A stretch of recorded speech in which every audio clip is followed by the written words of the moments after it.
Good morning commandos, कैसे हैं आप सभी लोग। तो बेटा हम पढ़ रहे हैं one of the very important chapter जिसके क्वेश्चन करने में थोड़ी सी परेशानी महसूस होती है एग्जाम में, क्योंकि ये चैप्टर बहुत लेंदी चैप्टर है जो हमारी एनसीईआरटी की बुक्स के अंदर दे रखा है। ठीक है, रेगुलर क्लास में हम बहुत सारे लेक्चर में इसको कवर करते हैं, एक एक चीज को बहुत डिटेल में जाके पढ़ते हैं हम, ताकि उस पर हमें कॉन्सेप्ट और क्लैरिटी मिल सके।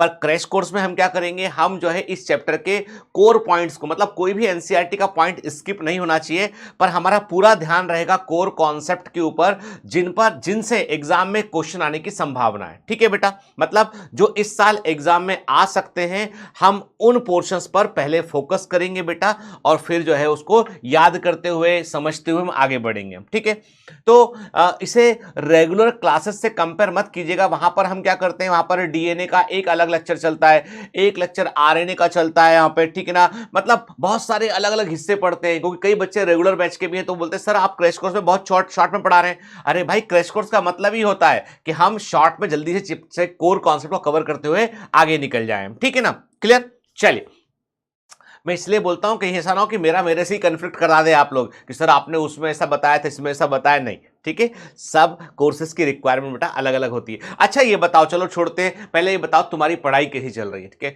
अरे इतने दिन हो गए क्रैश कोर्स को, मुझे तो लगता है 29वां 30वां दिन है, तो अब बताओ पढ़ाई कैसी चल रही तुम्हारी। इतने सारे चैप्टर भी पूरे हो गए हैं, उनको रिवाइज करना है, सैटरडे के टेस्ट मतलब ऑलमोस्ट फुल टेस्ट के समान है। वो सिलेबस जैसे से आगे बढ़ेगा वो फुल टेस्ट वाली फील देगा। कोई बच्चा कोई कमांडो टेस्ट को मिस नहीं करेगा, इस बात को बेटा ध्यान रखना।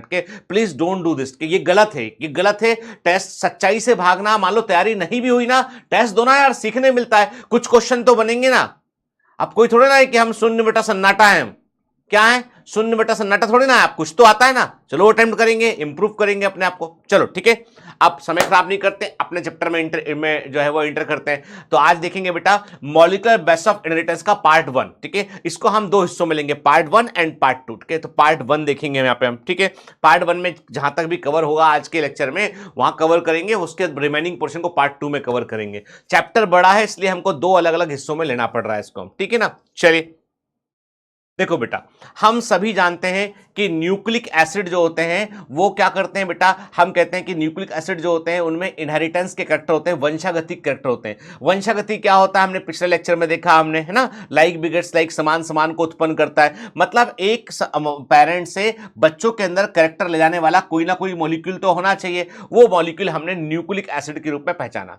न्यूक्लिक एसिड को न्यूक्लिक एसिड क्यों कहते हैं, क्योंकि इसकी खोज न्यूक्लियस के अंदर हुई, और ये एसिडिक नेचर का होता है, अम्लीय प्रकृति का होता है, खोजा गया न्यूक्लियस के अंदर, न्यूक्लियन नाम दिया डीएनए को, फ्रेडरिक विशर ने इसको खोजा। अब ये सब बातें आपको याद होना चाहिए। ठीक है, अब रही बात कि न्यूक्लिक एसिड में एसिडिक प्रकृति क्यों आती है, फॉस्फेट के कारण। फॉस्फेट प्रेजेंट होता है जो फॉस्फोरिक एसिड को बनाता है, इसलिए एसिडिक प्रकृति आती है उसमें। ठीक है ना, तो कुछ छोटी छोटी बातें वो भी एग्जाम में पूछ ली जाती है बेटा। ठीक है, चलिए, है ना, तो हम इतना जानते हैं कि there are two type of nucleic acid बेटा, एक होता है डीऑक्सीराइबोज न्यूक्लिक एसिड, दूसरा होता है राइबोज न्यूक्लिक एसिड। एक होता है डीएनए, दूसरा होता है आरएनए। के डीएनए में डीऑक्सीराइबोज शुगर होती है, इसलिए डीऑक्सीराइबो न्यूक्लिक एसिड। आरएनए में राइबोज शुगर होती है, इसलिए वो राइबोज न्यूक्लिक एसिड। के राइबोज और डीऑक्सीराइबोज दोनों की दोनों पेंटोस शुगर होती है, both are the pentose sugar, 5 carbon वाली शुगर होती है। ठीक है, DNA is the genetic material in most of the organism. अधिकतर जीवों में जो अनुवांशिक पदार्थ होता है वो क्या होता है, वो होता है DNA. DNA is the genetic material most of the organism. के मोस्ट लिखा है, ऑल नहीं लिखा, क्योंकि देयर आर सर्टेन वायरसेस, कुछ वायरस ऐसे होते हैं उनमें जेनेटिक मटेरियल आरएनए भी होता है। क्लियर, ठीक है, तो आरएनए मल्टीपल रोल करता है। देखो बेटा, डीएनए की तुलना में यदि हम आरएनए की बात करें तो डीएनए की तुलना में आरएनए मल्टीपल रोल प्ले करता है। RNA is metabolically more active as compare to DNA. DNA is a very stable molecule, DNA is a very very stable molecule, but RNA metabolically थोड़ा अधिक एक्टिव होता है। इसलिए आरएनए कभी कभी enzyme के समान काम करता है, ऐसे एंजाइम राइबोजाइम। तो आरएनए जो होता है वो कैटलिस्ट के समान भी काम करता है। आरएनए जो है कई केमिकल रिएक्शन में भी भाग लेता है। तो आरएनए जो होता है वो कुछ वायरस का अनुवांशिक मटेरियल होता है। सबसे खतरनाक याद करो, कोविड का वायरस एनकोव। ठीक है, या हम बोलते हैं सार्स कोव 2। सार्स कोव 2, इसका जेनेटिक मटेरियल क्या था, कोविड वाले वायरस का जेनेटिक मटेरियल क्या था बेटा, इसका जेनेटिक मटेरियल भी जो है वो ये आरएनए ही था बेटा, ठीक है ना। और ये एमआरएनए के रूप में, एम बोले तो मैसेंजर, किसका मैसेंजर, डीएनए का मैसेंजर, ठीक है। डीएनए की सूचनाओं को कॉपी करता है और साइटोप्लाज्म में लेके आता है, वहां पे प्रोटीन को बनाता है, तो डीएनए का सेक्रेटरी होता है एमआरएनए के। फिर ये एडाप्टर मॉलिक्यूल स्ट्रक्चर मॉलिक्यूल के रूप में काम करता है। एडाप्टर मॉलिक्यूल जो अमाइनो एसिड को लेकर आता है राइबोसोम तक, और राइबोसोम पर कोडॉन को पहचान कर, जो राइबोसोम पर जो एमआरएनए होते हैं उसको, उसके कोडॉन को पहचान कर उन एमिनो एसिड को कंट्रीब्यूट करता है और जिससे प्रोटीन चेन बनती है। टीआरएनए एडाप्टर मॉलिक्यूल है। राइबोसोमल आरएनए राइबोसोम का कंपोनेंट होता है, ठीक है। इसके अलावा राइबोजाइम कैटालिटिक आरएनए होता है। मतलब देखो, with few exception all enzymes are protein, कुछ अपवादों के साथ सभी एंजाइम क्या होते हैं, प्रोटीन होते हैं। तो अब जो प्रोटीन नहीं है, जो एंजाइम, वो किससे बने होते हैं, वो आरएनए से बने होते हैं। एग्जांपल है राइबोजाइम, ठीक है, क्लियर। तो हमने देखा, हमारे सामने स्क्रीन पर दिखाई पड़ रहा है बेटा, हमें क्या दिखाई पड़ रहा है स्क्रीन पर, हम देख रहे हैं यहाँ पे कि हमको जो है वो स्क्रीन पर यदि हम देखेंगे तो हमें दिखाई पड़ रहा है यहाँ पे डीएनए और आरएनए दिखाई पड़ रहा है कि आप देख रहे हो। जनरली डीएनए लॉन्ग मॉलिक्यूल होता है, आरएनए शॉर्ट मॉलिक्यूल होता है। जनरली डीएनए क्या होता है, डबल स्ट्रैंडेड मॉलिक्यूल होता है, आरएनए सिंगल स्ट्रैंड मॉलिक्यूल होता है। डीएनए में एडेनिन, ग्वानिन, साइटोसिन, थाइमिन देखने मिलता है। आरएनए में एडेनिन, ग्वानिन, साइटोसिन और यूरेसिल देखने मिलता है। आरएनए में थाइमिन की जगह पे यूरेसिल होता है, या डीएनए में बोले तो यूरेसिल के स्थान पे थाइमिन होता है, ठीक है ना। डीएनए में डीऑक्सीराइबो शुगर होती है, आरएनए में राइबो शुगर होती है। अब ये सब तो चलते फिरते याद रखने वाली बातें हैं, बचपन से पढ़ते आ रहे हैं यार, इसमें तुम भूलोगे तो कैसे काम चलेगा बताओ। इसमें तुम भूलोगे तो पिटाई लगने वाली बात है यार, छोटी क्लास से पढ़ते आ रहे हैं हम इस चीज को, ठीक है। अब न्यूक्लियोटाइड क्या होते हैं, ये मोनोमर यूनिट होते हैं। कहां पढ़ा, बायोमोलिक्यूल्स के अंदर मैंने पढ़ाया हुआ है आपको बेटा, है ना, ठीक है। और ये आपस में जुड़ते हैं और न्यूक्लिक एसिड पॉलीमर को बनाते हैं। मतलब कोई भी न्यूक्लिक एसिड एक पॉलीमर है तो पॉली न्यूक्लियोटाइड होता है वो। DNA is the most interesting molecule, क्योंकि ये सबसे अधिक मिलने वाला अनुवांशिक पदार्थ होता है वो, ठीक है। DNA is the polymer of deoxyribonucleotide, DNA deoxyribonucleotide का पॉलीमर होता है। अब कई बार क्या होता है बेटा, बिल्कुल फंडामेंटल बेसिक वाले क्वेश्चन आते हैं, पर याद रखना, मैंने नीट का पेपर जब देखा ना, तो मतलब नीट का पेपर मैं जब पढ़ाता हूं तो नीट के पेपर को पूरा एनालाइज करता हूं। नीट 2021 के अंदर जो है सेक्शन बी में बहुत बढ़िया क्वेश्चन फ्रेम किए गए थे। मतलब इतना जबरदस्त पेपर था, बच्चे 360 आउट ऑफ 360 लेकर आए। मतलब सच में बायोलॉजी बहुत अच्छे से पढ़ा उन्होंने, ठीक है। मैं अभी पेपर को दोबारा एनालाइज किया इतने दिनों के बाद, तो मैंने देखा कि यार पेपर का तो बड़ा तगड़ा जबरदस्त लेवल था पेपर का, और मतलब बच्चे आउटस्टैंडिंग पढ़ रहे थे। मतलब मैं कह रहा हूं नीट 2021 जिन बच्चों ने अच्छी रैंक से क्रैक किया ना, मतलब वो जबरदस्त फैंटास्टिक पढ़ने वाले बच्चे थे वो।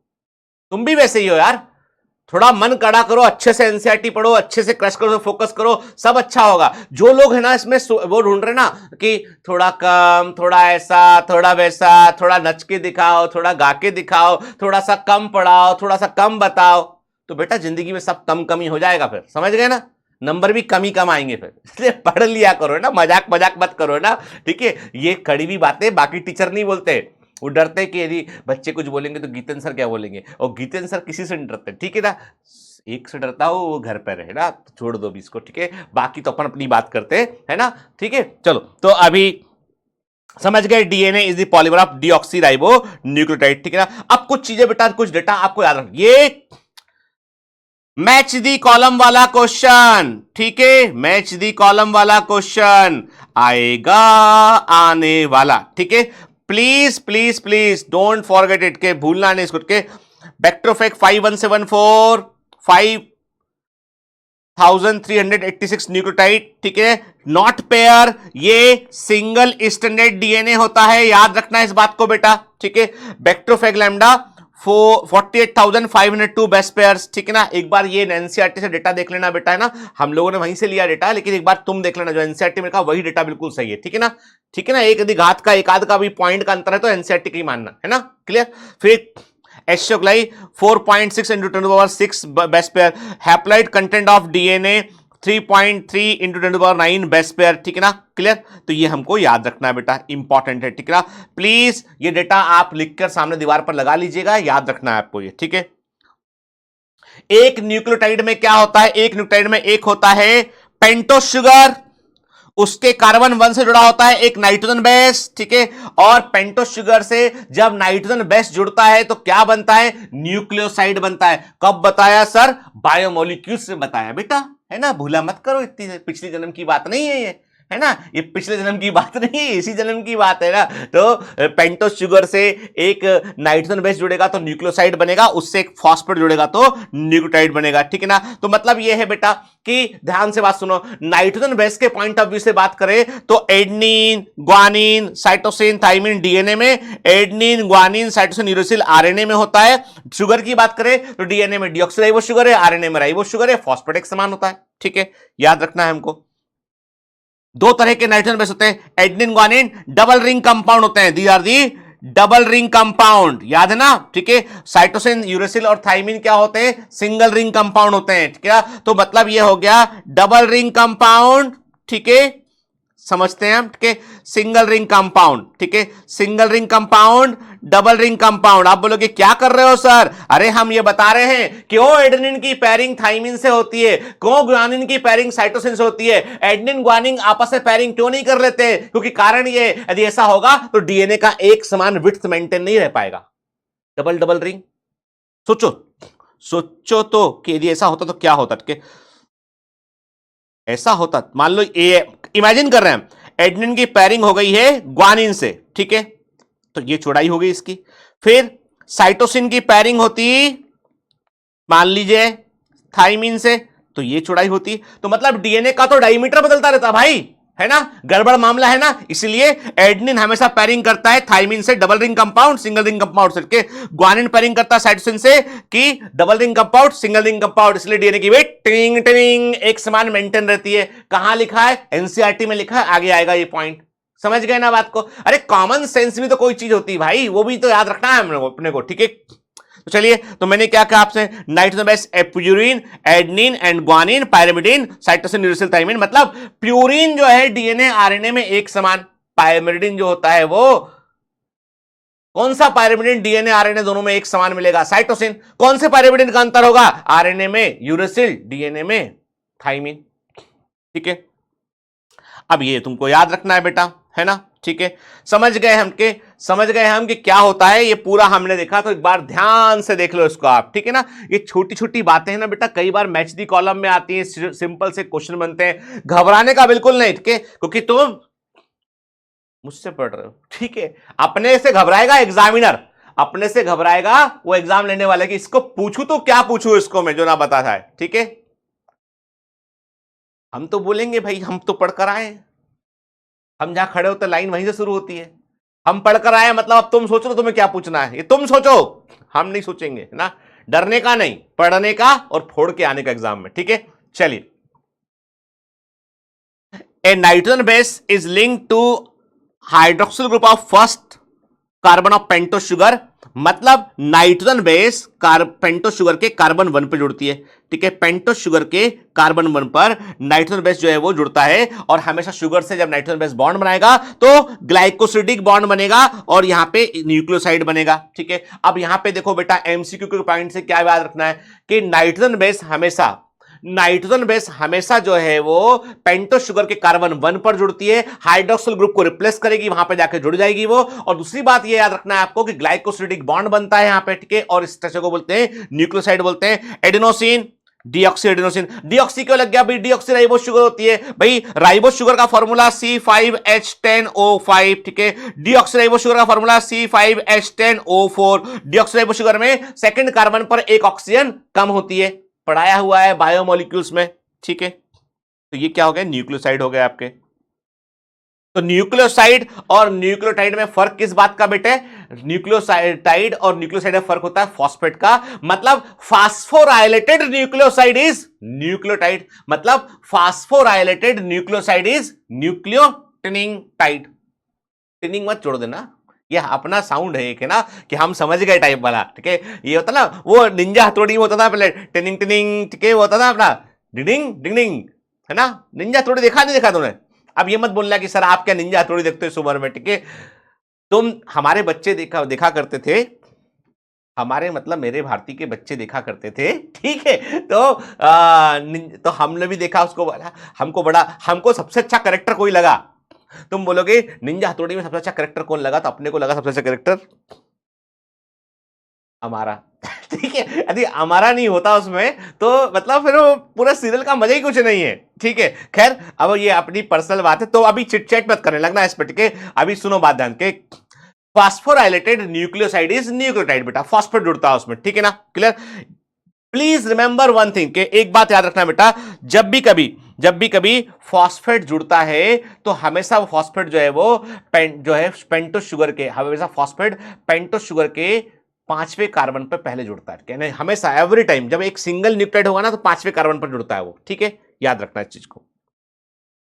देखो हम देख रहे हैं यहां पे एक, देखो आपके सामने, इसको बड़े गौर से देखो बेटा, ये सिंगल इमेज है और इसका स्क्रीनशॉट लेना, क्योंकि आपके की नोट्स में नहीं है, ठीक, this is not included in the key notes, तुम इसका स्क्रीनशॉट लेना। कई बार क्या होता है कि ये केमिस्ट्री वाला क्वेश्चन है, adenine, guanine, cytosine, uracil, thymine, ये मैच करने को भी आते हैं इसके स्ट्रक्चर के, बायोमोलिक्यूल्स में रखा हालांकि, तो वो भी आप ध्यान रखना उसका, ठीक है। तो आप देखिए ध्यान से कि आप देख रहे हो नाइट्रोजन बेस जुड़ा हुआ है, ये शुगर कौन सी, राइबोस शुगर देख रहे हो ना आप, सेकंड कार्बन पर यदि हाइड्रोक्सिल ग्रुप प्रेजेंट है, सेकंड कार्बन पर यदि हाइड्रोक्सिल ग्रुप प्रेजेंट है, मतलब OH प्रेजेंट है, तो राइबोस शुगर है। यदि सेकंड कार्बन पर पेंटोस शुगर में सेकंड कार्बन पर केवल हाइड्रोजन है तो वो डीऑक्सीराइबोस शुगर है। तो आप देख रहे हो नाइट्रोजन बेस से पेंटोस शुगर के कार्बन 1 पे क्या बन गया है, ग्लाइकोसिडिक बॉन्ड बन गया अपना। और फिर देख रहे हो फिफ्थ कार्बन पर क्या जुड़ रहा है, फिफ्थ कार्बन पर जुड़ रहा है बेटा जो है वो, यानी फिफ्थ कार्बन पे क्या जुड़ रहा है, फॉस्फेट जुड़ रहा है। जब जब न्यूक्लियोसाइड से एक फॉस्फेट जुड़ गया तो न्यूक्लियोसाइड मोनोफॉस्फेट बन गया, जो कि न्यूक्लियोटाइड कहलाता है, और दो जुड़े तो न्यूक्लियोसाइड डाइफॉस्फेट बन गया, और तीन फॉस्फेट जुड़े तो न्यूक्लियोसाइड ट्राइफॉस्फेट बन गया। ATP is a nucleoside triphosphate, ATP is the energy currency of cell, adenosine triphosphate, it is a nucleoside triphosphate. Nucleotide triphosphate क्यों नहीं बोल रहे, अरे भाई न्यूक्लियोसाइड में फॉस्फेट जुड़ेगा तो ऑटोमेटिक न्यूक्लियोटाइड बन जाएगा, क्लियर। चलिए आगे बढ़ते हैं। When a phosphate group is linked to hydroxyl group of fifth carbon of nucleoside through the phosphoester linkage, please remember one thing के ये एमसीक्यू है, ये कंफ्यूजिंग पॉइंट है, कंफ्यूज करता है बच्चों को। फास्फोईस्टर लिंकेज एक सिंगल न्यूक्लियोटाइड में देखने मिलता है, फास्फोडाइस्टर लिंकेज दो न्यूक्लियोटाइड के बीच में होता है। फास्फोडाइस्टर लिंकेज जो होता है वो पॉलीन्यूक्लियोटाइड चेन को बनाता है, जबकि फास्फोईस्टर लिंकेज एक ही न्यूक्लियोटाइड को बनाने में इन्वॉल्व होता है। प्लीज, फास्फो मतलब फॉस्फेट, ईस्टर मतलब शुगर से बनने वाला बॉन्ड, फास्फोईस्टर लिंकेज है ना, ठीक है। फिफ्थ कार्बन, तो मैंने क्या बोला, एक न्यूक्लियोटाइड बन गया ये। और जब दो न्यूक्लियोटाइड जुड़ेंगे तो क्या होगा कि पहले, अब देखो एक न्यूक्लियोटाइड के फिफ्थ कार्बन पर फॉस्फेट आ चुका है, दूसरे न्यूक्लियोटाइड के भी फिफ्थ कार्बन पर फॉस्फेट आ चुका है, तो अब कहां से जुड़ सकता है फॉस्फेट, फॉस्फेट तो एक से अधिक बॉन्ड बना सकता है, phosphate can form more than one bond, तो फॉस्फेट का अगला बॉन्ड किससे बनेगा, वो बनेगा दूसरे न्यूक्लियोटाइड के कार्बन नंबर 3 से, दूसरे न्यूक्लियोटाइड कार्बन नंबर 3 के पर जो हाइड्रोक्सिल ग्रुप होगा उससे बनेगा। यदि आरएनए होगा तो 2 नंबर पे भी बन सकता है वो, लेकिन हम बात कर रहे हैं डीएनए की। डीएनए में क्या होता है, डीएनए में जो जो हाइड्रोक्सिल ग्रुप है वो कहां प्रेजेंट है, थर्ड और फिफ्थ कार्बन पे। देखो फर्स्ट कार्बन का हाइड्रोक्सिल ग्रुप हट गया क्योंकि वहां पर नाइट्रोजन बेस आके जुड़ गया, सेकंड कार्बन पर था नहीं हाइड्रोक्सिल ग्रुप डीएनए में क्योंकि डीऑक्सीराइबोस शुगर थी, थर्ड कार्बन पर हाइड्रोक्सिल ग्रुप प्रेजेंट है, फोर्थ पर है नहीं है, फिफ्थ पर प्रेजेंट है, फिफ्थ पर ऑलरेडी ऑक्यूपाई हो चुका है, तो थर्ड कार्बन का हाइड्रोक्सिल ग्रुप हटाएगा और 3 प्राइम और 5 प्राइम वो लिंकेज बनेगा, फास्फोडाइस्टर बॉन्ड बनेगा। Please remember this thing, important point है, ठीक है। ये मोस्ट प्रोबेबल पॉइंट है 2022 के लिए, याद रखना, इस पॉइंट को याद रखिएगा प्लीज, ठीक है। देख लो एक बार ध्यान से, अरे बच्चे 3 प्राइम 5 प्राइम का मतलब क्या है, एक न्यूक्लियोटाइड का थर्ड कार्बन का हाइड्रोक्सिल ग्रुप दूसरे न्यूक्लियोटाइड के फिफ्थ कार्बन पर जो फॉस्फेट ग्रुप है उससे वो जुड़ जाता है, बॉन्ड बना लेगा, तो फास्फोडाइस्टर बॉन्ड। एक ही फॉस्फेट ने दो शुगर से बॉन्ड बनाया, फास्फोडाइस्टर बॉन्ड हो गया, क्लियर। अरे सिंपल है सब कुछ बेटा, कुछ कठिन नहीं है यार, है ना, तुम्हें सब आता है। मैं बता दूं, मेरा एक मानना है, मेरा एक चीज मानना है कि दुनिया में कोई बच्चा इंटेलिजेंट नहीं होता है बहुत ज्यादा। अब कुछ लोग जीनियस होते हैं, उनकी बात नहीं कर रहा, नॉर्मल बात कर रहा हूं। कोई बच्चा ऐसा बोले नहीं मैं बहुत बुद्धिमान, बहुत ऐसा, या कोई बोले कि मैं बुद्धू, तो कुछ नहीं है। सारा खेल प्रायोरिटी का समझाने। यदि मैं एक टीचर के तौर पे तुमको अच्छे से समझा नहीं पा रहा हूं तो ये मेरा फॉल्ट है, तुम्हारा फॉल्ट बिल्कुल नहीं है। तुम तो अच्छे हो, तुम तो बेस्ट हो, याद रखना बेटा। एक सही शिक्षक वही है जो अपने बच्चों में कभी भेदभाव ना करे, कभी किसी को बुद्धिमान, कभी किसी को जो है वो कमजोर ना समझे, हर बच्चे को बराबर मौका दे, हर बच्चे को साथ दे, हर बच्चे को सपोर्ट करे, वही सही शिक्षक होता है। ठीक है, मुझे नहीं मालूम मैं कितना खरा उतरता हूं इसमें, लेकिन मुझे इतना मालूम है मेरे सारे बच्चे बहुत होशियार है, सब बच्चों में पूरी कैपेबिलिटी और एग्जाम में फोड़ के आएंगे। सच बोल रहा हूं ना मैं, पक्का पक्का। चलो आगे बढ़ते हैं। अब देखो जरा, समझो बेटा, है ना, अब तुम गौर से खुद देखो बेटा ना, तुम तो बहुत समझदार हो, तुम खुद देख सकते हो इसको। देखो गौर से रहा, फिगर 6.1 आप देखो, पहला न्यूक्लियोटाइड का 5th कार्बन पर फॉस्फेट ग्रुप है ये, नाइट्रोजन बेस। ठीक है, दूसरे न्यूक्लियोटाइड को देखो आप, 5th कार्बन पर फॉस्फेट ग्रुप है, नाइट्रोजन बेस। ठीक है, दिस इज फॉस्फोडाइस्टर बॉन्ड, ये 3rd कार्बन है। ठीक है, 3rd कार्बन है ये। ठीक है, और ये 5th कार्बन है, तो 3 प्राइम 5 प्राइम फॉस्फोडाइस्टर बॉन्ड क्यों बोला इसको हमने? देखो ना, तुम खुद देखो डायग्राम बेटा, तुम खुद देखो, 3rd कार्बन पे देखो आप, लास्ट वाले न्यूक्लियोटाइड देखो, 3 मतलब कोई भी जो चेन होगी, कोई भी पॉलीन्यूक्लियोटाइड चेन होगी बेटा, कोई भी पॉलीन्यूक्लियोटाइड चेन होगी, उसमें एक सिरा जो है वो 3 प्राइम वाला सिरा, 3 प्राइम हाइड्रोक्सिल सिरा होगा, और एक 5 प्राइम फॉस्फेट सिरा होगा। भूलना नहीं, याद रखना, कोई भी पॉलीन्यूक्लियोटाइड चेन के एक सिरे पर 5th कार्बन पर फॉस्फेट ग्रुप फ्री होगा, और लास्ट वाले न्यूक्लियोटाइड में जो है 3rd कार्बन पर हाइड्रोक्सिल ग्रुप फ्री होगा। ऐसा होता है, 3 प्राइम हमेशा हाइड्रोक्सिल एंड वाला होगा, 5 प्राइम हमेशा फॉस्फेट एंड वाला होगा, याद रखना। ये डायग्राम को ध्यान से देखो, ठीक है, एग्जाम में आ सकता है बेटा, गौर से देखो इसको ना। ठीक है, बिल्कुल एग्जामिनर एनसीईआरटी पर बड़े अच्छे अच्छे क्वेश्चन पूछ रहा है इस समय, गौर से देखिए। ठीक है, चलिए, a polymer has at one end a free phosphate at 5 prime end of sugar and other end hydroxyl group होता है। ठीक है, बैकबोन ऑफ पॉलीन्यूक्लियोटाइड चेन का बैकबोन किससे बना होता है? शुगर और फॉस्फेट से बना होता है। भाई कैसे जुड़ रहा है वो? Sugar phosphate, sugar phosphate, sugar phosphate जुड़ रहा है ना। ठीक है, और नाइट्रोजन बेस के थे बाहर तरफ निकले हुए थे, इससे प्रोजेक्टेड बाहर तरफ थे, है ना। ठीक है, देखो, देख रहा, गौर से देखो उसको, इस इमेज को। ये एनसीईआरटी का इमेज नहीं बेटा, ये तुम्हें समझाने के लिए मैंने लिया है इसमें, ठीक है ना, है ना। आप देखो ना कैसे जुड़ रहा है, 5 प्राइम एंड को देखो आप, 3 प्राइम एंड को देखो, देख रहे हो बेटा आप, ठीक है ना, दिखाई पड़ रहा है आपको? ठीक है, चलिए, तो ये बोल रहा ना कि बाहर तब हैंग होता, साइड में हैंग होता, ये साइड में आपको हैंग दिखाई पड़ रहा है ना, दिखाई पड़ रहा था ये, है ना, nitrogen base. In RNA every nucleotide में एक सेकंड आपको आरएनए में 2 प्राइम पोजीशन पर भी जो है वो बॉन्डिंग हो सकता है, क्योंकि वहां पे जो है आपको सेकंड कार्बन पर भी हाइड्रोक्सिल ग्रुप देखने मिलता है। ठीक है, थाइमीन इज, ये आएगा नीट 2022 का क्वेश्चन है, मैं बोल रहा हूं आएगा, मतलब आएगा, ये लिख लीजिए इसको, ठीक है। थाइमीन इज 5 मिथाइल यूरोसिल, ये मैचडी कॉलम में आएगा, या आपका स्टेटमेंट में आएगा, या आपका जो है वो डायरेक्ट क्वेश्चन आएगा, मैं कह रहा हूं। This is one of the very important point, very very important point. ठीक है, डीएनए एक एसिडिक सब्सटेंस है, न्यूक्लियस से खोजा गया था पहली बार, फ्रेडरिक मिशर ने देखा 1869 में, और इसको उन्होंने न्यूक्लियन कहा। मजे की बात है कि डीएनए की खोज और मेंडल के कार्य सेम टाइम पर हुए थे, पर दोनों को पता ही नहीं था कि आपस में कोई कनेक्शन है भी कि नहीं है। ठीक है, James Watson and Francis Crick 1953 में इन्होंने डीएनए एक्सरे डिफ्रैक्शन डेटा को लिया, जो विल्किंस ने, रोजलिन फ्रैंकलिन ने प्रोवाइड किया। फ्रैंकलिन ने हेलिकल नेचर ऑफ डीएनए को बताया, विल्किंस, स्टॉक और विल्सन ने डीएनए के डिटेल्स को प्रोवाइड किया। उसके आधार पर वॉटसन और क्रिक ने 1953 में डबल हेलिकल मॉडल को दिया उन्होंने, ठीक है।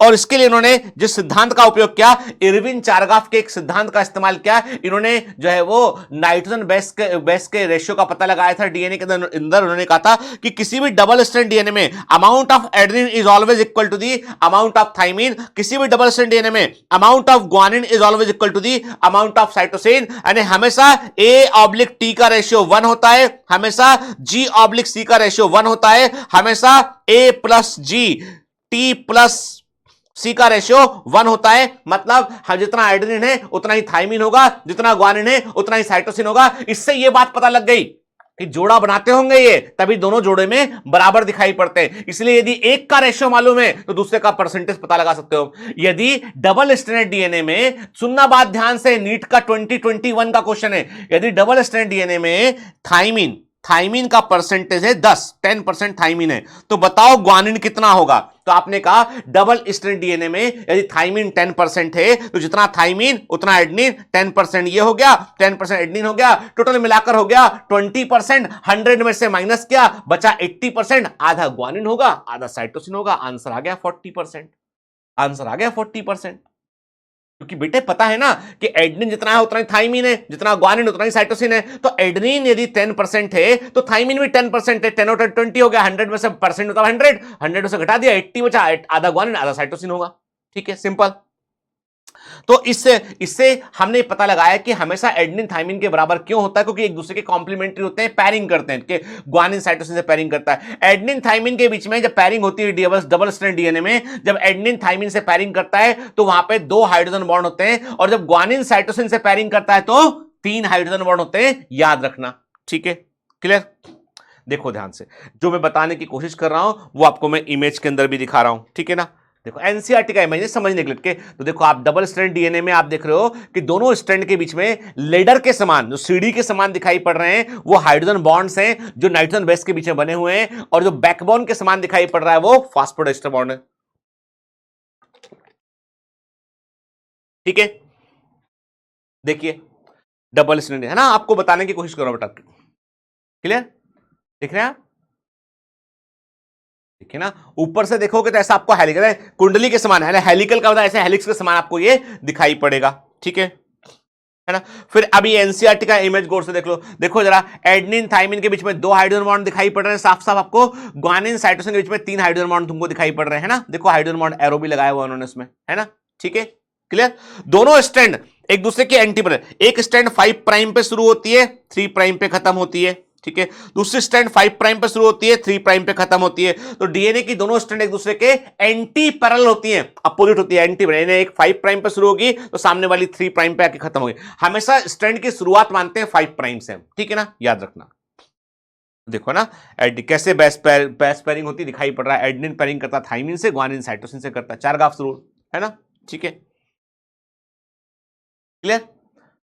वॉटसन और क्रिक ने ही बताया कि डीएनए का उन्होंने डबल हेलिकल मॉडल दिया, उन्होंने ये कहा कि वास्तव में जो कॉम्प्लीमेंट्रिटी का प्रिंसिपल है कि एक स्ट्रैंड दूसरे स्ट्रैंड के कॉम्प्लीमेंट्री होती है, वो डीएनए के रेप्लिकेशन में भी मदद करता है, क्योंकि जैसे डीएनए की दोनों स्ट्रैंड को अलग अलग करोगे, वो स्ट्रैंड एक सांचे के समान काम करेंगी, एक टेम्पलेट के समान काम करेगी, और उस टेम्पलेट को पढ़कर उसके ऊपर नया स्ट्रैंड बन जाएगा जो पहले वाले स्ट्रैंड के समान ही होगा। इसलिए डीएनए एक बेस्ट जेनेटिक मटेरियल है, सेम टाइप की इंफॉर्मेशन को आगे वो अगली पीढ़ी को वो दे सकता है। ठीक है, क्लियर।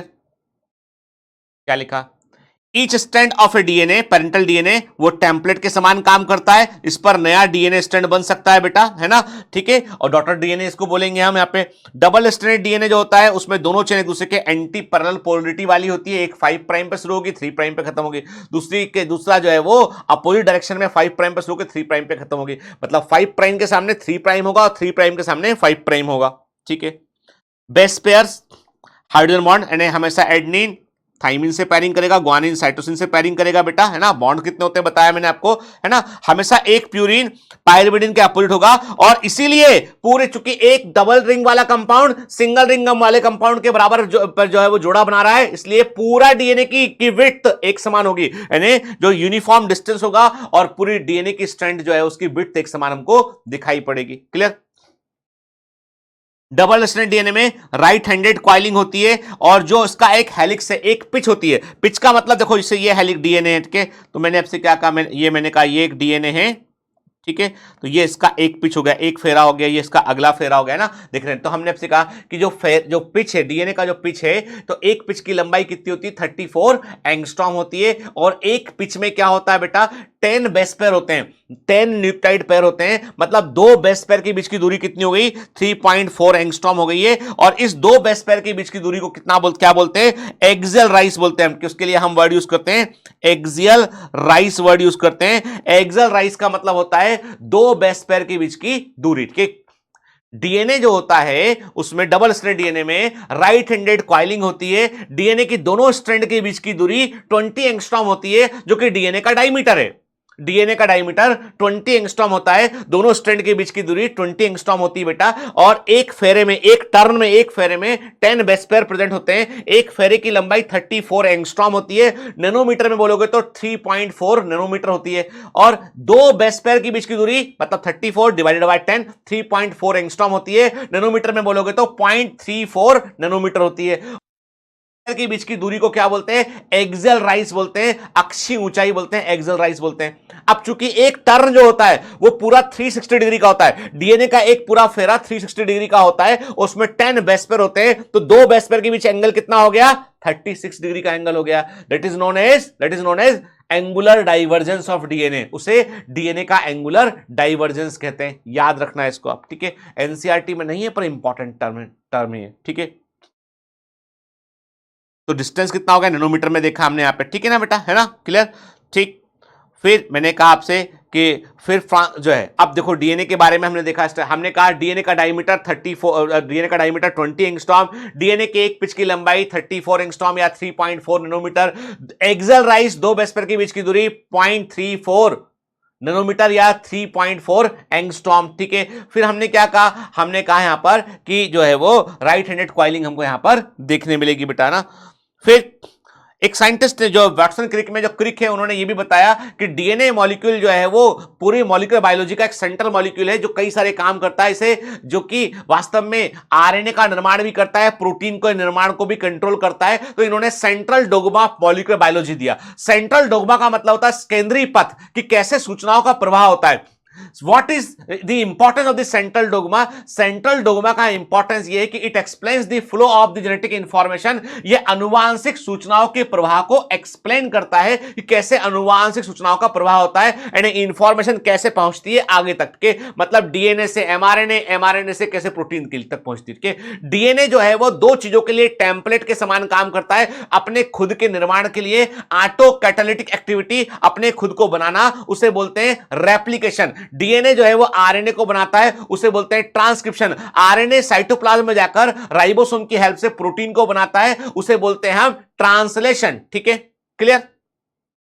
तो ये देख रहे हैं हम पे, ये 2022 में आएगा बेटा, ठीक है? कुछ नहीं करेंगे आपको, यहां वो ए कर देंगे, यहां वो बी कर देंगे, यहां वो सी कर देंगे, है ना? लेवलिंग को चेंज करेंगे, एग्जाम में क्वेश्चन आएगा, मैं कह रहा हूं आपसे, वेरी वेरी वेरी इंपॉर्टेंट, ठीक है ना? है ना? तो डीएनए से, डीएनए का बनना क्या है बेटा? रेप्लिकेशन है, जो कि सेल साइकिल के जो है वो इंटरफेज में, एस फेज में होता है। फिर आप देख रहे हो डीएनए से एमआरएनए का बनना ट्रांसक्रिप्शन है, जो कि हमको जी1 फेज में देखने मिलता है, जी2 फेज में देखने मिलता है। प्रोटीन बनाने के लिए डीएनए अपनी सूचनाएं एमआरएनए को देगा, एमआरएनए साइटोप्लाज्म में आएगा, साइटोप्लाज्म में आकर अपनी इंफॉर्मेशन के आधार पर राइबोसोम की हेल्प से वो प्रोटीन को बनाएगा। That is known as the translation, ठीक है ना? क्लियर? ठीक। फिर एक साइंटिस्ट थे, टैमिन एंड वॉल्टीमोर, टैमिन एंड वॉल्टीमोर के, टैमिन एंड वॉल्टीमोर, इन्होंने देखा कि Rouse sarcoma virus, RSV Rouse sarcoma virus में देखा इन्होंने कि सूचनाओं का प्रवाह उल्टा होता है, कि एमआरएनए के टेम्पलेट पर कई बार डीएनए भी बन जाता है, और इसको उन्होंने कहा था रिवर्स ट्रांसक्रिप्शन, इसको उन्होंने कहा था रिवर्स ट्रांसक्रिप्शन कहा था, और इसको शॉर्ट में हम लोग जो है वो टैमिनिज्म भी कहते हैं, कोई टैमिन नहीं खोजा, टैमिनिज्म भी कहते हैं, रिवर्स ट्रांसक्रिप्शन। और ये बड़ा इंपॉर्टेंट है जेनेटिक इंजीनियरिंग में और बायोटेक्नोलॉजी में, कि हमारे पास यदि एमआरएनए हो ना, एक आरएनए हो, तो उससे हम डीएनए को बना सकते हैं with the help of enzyme reverse transcriptase enzyme. Reverse transcriptase enzyme क्या होता है? आरएनए डिपेंडेंट डीएनए पॉलीमरेज, के डीएनए बनाने वाला डीएनए पॉलीमरेज आरएनए पर निर्भर है, तो RNA dependent DNA polymerase is the reverse transcriptase, जिसका उपयोग हम बायोटेक्नोलॉजी में करते हैं, जेनेटिक इंजीनियरिंग में करते हैं, और रिवर्स ट्रांसक्रिप्शन को भी बाद में फिर सेंट्रल डोग्मा में ऐड किया गया, ठीक है? क्लियर? ये सब एग्जाम के, मैं इस क्लास में, आपके क्रैश कोर्स की क्लास में जितनी बातें बेटा मैं कहता हूं, सब एग्जाम के क्वेश्चंस हैं, ठीक है? आप इसको ये मत सोचना कि जो है कोई किसी तरह का टाइम पास या कुछ ऐसी बोल रहे हैं। मैं हाँ कुछ नॉर्मल बातें करता हूं, वो अलग बात है, लेकिन मैं जितनी चीजें बता रहा हूं आपको, बीच बीच में ऐड करता जा रहा हूं, वो सब एग्जाम के क्वेश्चन है। कई बच्चे पूछते हैं सर आपको पढ़ाने का कितना अनुभव है, अब मैं क्या उत्तर दूं इसका, ठीक है? 1996 में मैं मेडिकल कॉलेज के लिए सिलेक्ट हुआ था। बहुत पुरानी बात है, तुम में से कई का जन्म भी नहीं हुआ होगा आपके। 98 से पढ़ाना शुरू किया, शौक के तौर पे, केवल पैशन है पढ़ाने का, पागलपन है। बीमार होता हूं, पढ़ाता हूं तो अच्छा महसूस होता है। I am just mad person. मतलब पढ़ाने, तब डायबिटीज में भी मैंने जब प्रैक्टिस किया तो बहुत पढ़ाया मैंने लोगों को, अलग अलग विदेश जा जाके पढ़ाया मैंने, ठीक है। अभी लड़ रहे हैं विदेश में लोग बाग आपस में, रूस ने स्पेन वो उस पर लड़ रहा है, चीन भी तैयारी कर लिया ताइवान के लिए, है ना, कि चलो लड़े। अरे कोविड से लड़ते लड़ते जो है लोगों को अब लड़ रहा है आपस में। तब इंसान किस तरह का होता है, फितरत इंसान की। खैर छोड़ो। तो मेरा कहने का मतलब ये कि बेटा मुझे बहुत सालों में मैंने पूरे पैटर्न को बदलते देखा है, तो मुझे एग्जाम का काफी अनुभव है। तो मैं आपसे जो कहता हूं बातें, उनको थोड़ा तवज्जो दिया कीजिए उसको, के कभी बोला मुझसे किसी ने, सर वाटरमेलन में ऐसा चल रहा है। अरे भैया वो अपना जाने यार, वो अच्छे हैं, उनका, हम बहुत बड़े लोग हैं, अपना हाथ जोड़ते हैं इतने बड़े लोगों का, कि इतने बड़े लोग से अपन कहाँ, उनका जितना बड़ा बिल्डिंग है, एक बिल्डिंग का ब्लॉक जितना बड़ा है, अपने पूरे खानदान का वैल्यू उतना नहीं है, ठीक है। तो कहने का मतलब ये कि समझ में ना, मूल्य की बात, सबकी प्रॉपर्टी जोड़ लूंगा सारे रिलेटिव की तो भी उतना बड़ा नहीं निकलेगा। तो कहने का मतलब है कि इस पे नहीं, इससे क्या फायदा होने वाला। किसी का बिल्डिंग बड़ा, कोई सोना का बट्टा पहना है, तो उससे फायदा क्या, फायदा होगा कि ज्ञान क्या मिल रहा है अपने को, उससे फायदा होगा, ठीक है बेटा। We are not factory, we are gurukul, online gurukul समझ लो इसको तुम, ठीक है। तो गुरुकुल में एक गुरु और शिष्य परंपरा को तो जिंदा रखना पड़ेगा ना बेटे, ठीक है। तो पढ़ा करो, जो बोलता हूं मैं फॉलो किया करो, पढ़ा करो, नोट किया करो उस चीज को, ठीक है ना। चलो आगे बढ़ता। टैमिनिज्म में क्या लिखा है ना, ठीक है। आ सकता है कुछ, याद रखना डर के। देखो इसमें लिखा है, in some viruses a Rous sarcoma virus, ठीक है, रिट्रोवायरस। अब ये सम कौन है, सम का ना मतलब बात पता लगा दे। Flow of information reverse direction में होता है, ठीक है, इसे रिवर्स ट्रांसक्रिप्शन कहते हैं, टैमिनिज्म कहते हैं। Responsible enzyme is reverse transcriptase, reverse transcriptase के, ये होता है आरएनए डिपेंडेंट डीएनए पॉलीमरेज, लिख लो, reverse transcriptase RNA dependent DNA polymerase, ठीक है। प्रोकैरियोटिक में एस्चेरिचिया कोलाई जैसे बैक्टीरिया है, ठीक है, इसमें कोई डेफिनेट न्यूक्लियस नहीं होता है, डीएनए जो है पूरी सेल में स्कैटर्ड नहीं होता है, याद रखना, ठीक है। डीएनए चूंकि नेगेटिव चार्ज होता है, तो कुछ प्रोटीन जो पॉजिटिव चार्ज के प्रोटीन होते हैं, वे जाहिर सी बात है वो हिस्टोन प्रोटीन नहीं होते हैं, कोई दूसरे प्रोटीन होते हैं, ठीक है, जो पॉजिटिव चार्ज के प्रोटीन होते हैं, पॉलीएमाइंस होते हैं, ये इससे जुड़ते हैं और इससे बनता है न्यूक्लियोइड बनता है, ठीक है। यानी वो हिस्सा बैक्टीरिया के साइटोप्लाज्म में, वो हिस्सा जहां पर negatively charge DNA positively charge protein से मिलकर कंडेंस होता है, उस हिस्से को हम न्यूक्लियोइड कहते हैं। और यहां पे हमें लंबा डीएनए से लूप के फॉर्म में हमको दिखाई पड़ता है, ठीक है, लूप के फॉर्म में हमको दिखाई पड़ता है, ठीक है, ऐसे लूप के फॉर्म में हमको वो दिखाई पड़ता है, ठीक है।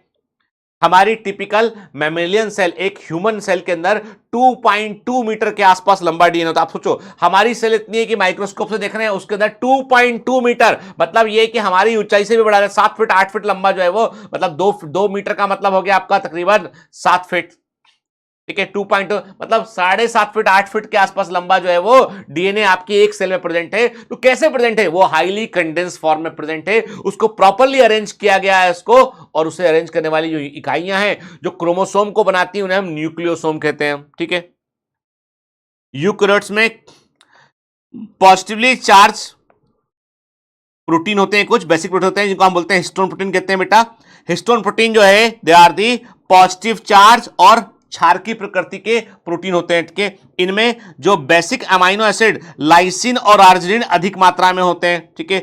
ये हिस्टोन के 8 molecule, H2A histone, H2B histone, H3 histone और H4 हिस्टोन के 2-2 मॉलिक्यूल, क्या याद रखना बेटा, के हिस्टोन H1 जो है वो ऑक्टेमर का हिस्सा नहीं होता है। हिस्टोन प्रोटीन 5 तरह के होते हैं, H1, H2A, H2B, H3, H4। तो H1 हिस्टोन जो है वो ऑक्टेमर का हिस्सा नहीं होता है। 2 मॉलिक्यूल H2A के, 2 मॉलिक्यूल H2B के, 2 मॉलिक्यूल H3 के, 2 H4 के जुड़ते हैं और ऑक्टेमर बनता है उससे, ठीक है, क्लियर, हिस्टोन ऑक्टेमर बनता है।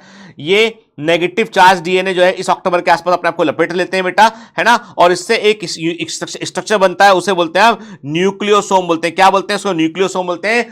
ठीक है, सोम ये मतलब बॉडी या स्ट्रक्चर जो न्यूक्लियस के अंदर एक क्रोमोसोम को बनाने वाला है, उसे न्यूक्लियोसोम कहते हैं हम। और एक न्यूक्लियोसोम में 200 बेस पेयर लंबा डीएनए होता है। ठीक है, और ये न्यूक्लियोसोम आपस में कंडेंस करते हैं, कंडेंस होकर ये बनाते हैं क्रोमेटिन बनाते हैं, यानी बनता है सोलेनाइड, सुपर सोलेनाइड बनता है, इसको क्रोमेटिन कहते हैं। पर एनसीईआरटी में सिंपल दे रखा है कि न्यूक्लियोसोम जो होता है वो रिपीटिंग यूनिट को आपस में कंडेंस करते हैं और क्रोमेटिन बनता है जो हमें दिखाई पड़ता है। हम यदि इलेक्ट्रॉन माइक्रोस्कोप से देखें तो न्यूक्लियोसोम हमें कैसे दिखाई पड़ते हैं? बीट्स ऑन स्ट्रिंग के समान दिखाई पड़ते हैं, धागे पर मोती के समान दिखाई पड़ते हैं, बीट्स ऑन स्ट्रिंग के समान दिखाई पड़ते हैं। वेरी वेरी इंपॉर्टेंट के वेरी वेरी इंपॉर्टेंट ये टर्म याद रखना, बीट्स ऑन स्ट्रिंग का संबंध न्यूक्लियोसोम से है बेटा, है ना, क्रोमेटिन से है,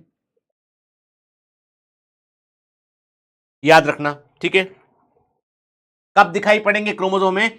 जब सेल डिवाइड होगी, जब माइटोटिक फेज आएगी तो क्रोमेटिन मटेरियल अपने आप को कंडेंस करेगा। ठीक है, प्रोफेज में कंडेंसेशन की शुरुआत होगी, मैक्सिमम कंडेंसेशन मेटाफेज में होगा, तब हमको ये दिखाई पड़ेंगे। ठीक है, देखिए, ठीक है, एक बार जरा ध्यान से देख लो बेटा, है ना। ठीक है, मैंने कुछ आपको एक्स्ट्रा इमेज दिखाई केवल समझने के लिए के। आप हिस्टोन एच का ऑक्टेमर देख रहे हैं आप यहाँ पे के, आप देख रहे हैं ऑक्टेमर में H1 शामिल नहीं है। फिर आप बीटस्टोन स्ट्रिंग स्ट्रक्चर को देख रहे हैं, आप देख रहे हैं आपकी किस प्रकार न्यूक्लियोसोम होता है, फिर ये कंडेंस करता है तो उससे क्रोमेटिन फाइबर बनता है। क्लियर? ठीक है, देखो ना, एनसीईआरटी का इमेज बहुत ध्यान से देखना बेटा, और ये एग्जाम में आया हुआ इमेज है। ठीक है, तो core of histone molecule, histone octamer देख रहे हैं, उस पर डीएनए अपने आप को लपेटे हुए बेटा, H1 हिस्टोन बाहर सपोर्ट प्रोवाइड करता है इसको, है ना। और जो है वो लिंकर डीएनए क्या होता है? जो दो न्यूक्लियोसोम को जोड़ने वाला डीएनए होता है उसे लिंकर डीएनए बोलते हैं। लिंकर डीएनए दो न्यूक्लियोसोम को आपस में लिंक करता है बेटा। ठीक है, फिर हम इलेक्ट्रॉन माइक्रोस्कोपिक पिक्चर देख रहे हैं बीट्स ऑन स्ट्रिंग का, हमें इलेक्ट्रॉन माइक्रोस्कोपिक पिक्चर भी हमको ये दिखाई पड़ रहा है। ठीक है, ठीक। The packaging of chromatin at higher level requires additional set of protein।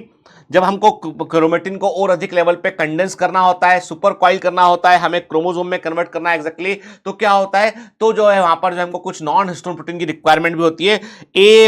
जो A1 A2 B C D 5 प्रकार के नॉन हिस्टोन प्रोटीन होते हैं, शॉर्ट में इनको हम NHC कहते हैं, हमके नॉन हिस्टोन क्रोमोसोमल प्रोटीन कहते हैं हमके।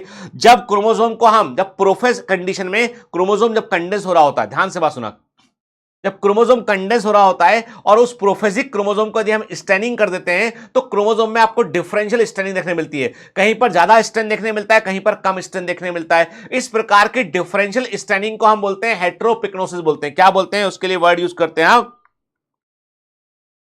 हेटेरोपिक्नोसिस। ठीक है, हेटेरोपिक्नोसिस का मतलब है प्रोफेजिक क्रोमोसोम को, प्रोफेज अवस्था के क्रोमोसोम को यदि हमने जो है वो हमने उसको कंडेंसेशन के दौरान स्टेन कर दिया तो कुछ हिस्से जल्दी ज्यादा कंडेंस होते हैं, कुछ कम कंडेंस होते हैं, डिफरेंशियल स्टेनिंग देखने मिलती है। जो हिस्से कम कंडेंस होते हैं उनमें आपको कम रंग देखने मिलेगा, कम स्टेनिंग देखने मिलेगी, कम कंडेंस इसलिए कम स्टेनिंग देखने मिलेगी, उन्हें यूक्रोमेटिन बोलते हैं। और जो ज्यादा कंडेंस होते हैं उन्हें हम हेटेरोक्रोमेटिन एरिया बोलते हैं, कि डार्क कलर के बैंड देखने मिलते हैं हमको। डार्क बैंड बोले तो हेटेरोक्रोमेटिन, हेटेरोक्रोमेटिन बोले तो मोर कंडेंसेशन। और जितना अधिक क्रोमोसोम कंडेंस होगा उतना जेनेटिक इंफॉर्मेशन कम बाहर फ्लो करेगी, तो वो जेनेटिकली इनएक्टिव होते हैं। हेटेरोक्रोमेटिन मोर कंडेंस होते हैं, जेनेटिकली इनएक्टिव होते हैं, डार्क कलर के बैंड के रूप में दिखाई पड़ते हैं। यूक्रोमेटिन लेस कंडेंस होते हैं, लाइट कलर के बैंड के रूप में दिखाई पड़ते हैं, और ये जो है जेनेटिकली एक्टिव होते हैं। याद रखना है हमको। ठीक है, क्लियर? अब चलो, ये तो बात हो गई क्रोमोसोम के डीएनए की बात हो गई। कैसे मालूम चला कि डीएनए एक जेनेटिक मटेरियल है? तो इसकी भी एक लंबी कहानी है कि डीएनए एक जेनेटिक मटेरियल है। ये मालूम चला हमें बैक्टीरियल ट्रांसफॉर्मेशन का एक्सपेरिमेंट पहली बार जब हुआ तो फ्रेडरिक ग्रिफिथ ने 1928 में उन्होंने जो है वो एक्सपेरिमेंट किया। इन्होंने क्या किया? इन्होंने जो है वो स्ट्रेप्टोकोकस निमोनी बैक्टीरिया को लिया उन्होंने, जो कि निमोनिया पैदा करने वाला बैक्टीरिया है, और ये चूहों में, माइसेस में निमोनिया करता है, ये चूहों में निमोनिया करता है, उसको लिया इन्होंने। ठीक है ना? और क्या किया इन्होंने जो है स्ट्रेप्टोकोकस निमोनी बैक्टीरिया की दो स्ट्रेन को लिया उन्होंने, दो प्रजातियों को, दो स्ट्रेन को लिया उन्होंने इसमें। ठीक है, एक स्ट्रेन थी S3 और एक थी R2। याद रखिए, S3 जो थी ये थी पैथोजेनिक, ये थी रोग उत्पन्न करने वाली, ये निमोनिया करती है। आर सेकंड थी नॉन पैथोजेनिक, वो रोग पैदा नहीं करता है। दोनों में फर्क इतना था कि एस थर्ड में पॉलीसेकेराइड का एक कवरिंग प्रेजेंट था बैक्टीरिया में, और आर सेकंड में प्रेजेंट वो नहीं था। ठीक है, एस थर्ड में एक पॉलीसेकेराइड कवर प्रेजेंट था, इसलिए बैक्टीरिया स्मूथ दिखाई पड़ रहा था, एस फॉर स्मूथ, और आर में नहीं था तो रफ, आर फॉर रफ हो गया वो। ठीक है, तो इन्होंने क्या कहा, इन्होंने कहा कि स्ट्रेप्टोकोकस निमोनी बैक्टीरिया के दो स्ट्रेन होते हैं, एस थर्ड और आर सेकंड। एस थर्ड जो होता है वो उसमें पॉलीसेकेराइड कोट होता है, बीमारी पैदा करता है, चूहों में निमोनिया करता है और चूहे मर जाते हैं निमोनिया से। आर सेकंड चूहों में निमोनिया पैदा नहीं कर पाता तो चूहे नहीं मरते। ठीक है, ठीक। इन्होंने क्या प्रयोग किया, इन्होंने प्रयोग ये किया कि इन्होंने जो है वो क्या किया, रफ आर सेकंड स्ट्रेन को इन्होंने जो है चूहों में लगाया, चूहों को निमोनिया नहीं हुआ, चूहा जीवित रहा। एस थर्ड को दूसरा प्रयोग किया, एस थर्ड स्ट्रेन को जो स्मूथ स्ट्रेन था उसको उन्होंने चूहों में लगाया, वायरुलेंट था, पैथोजेनिक था, चूहा मर गया।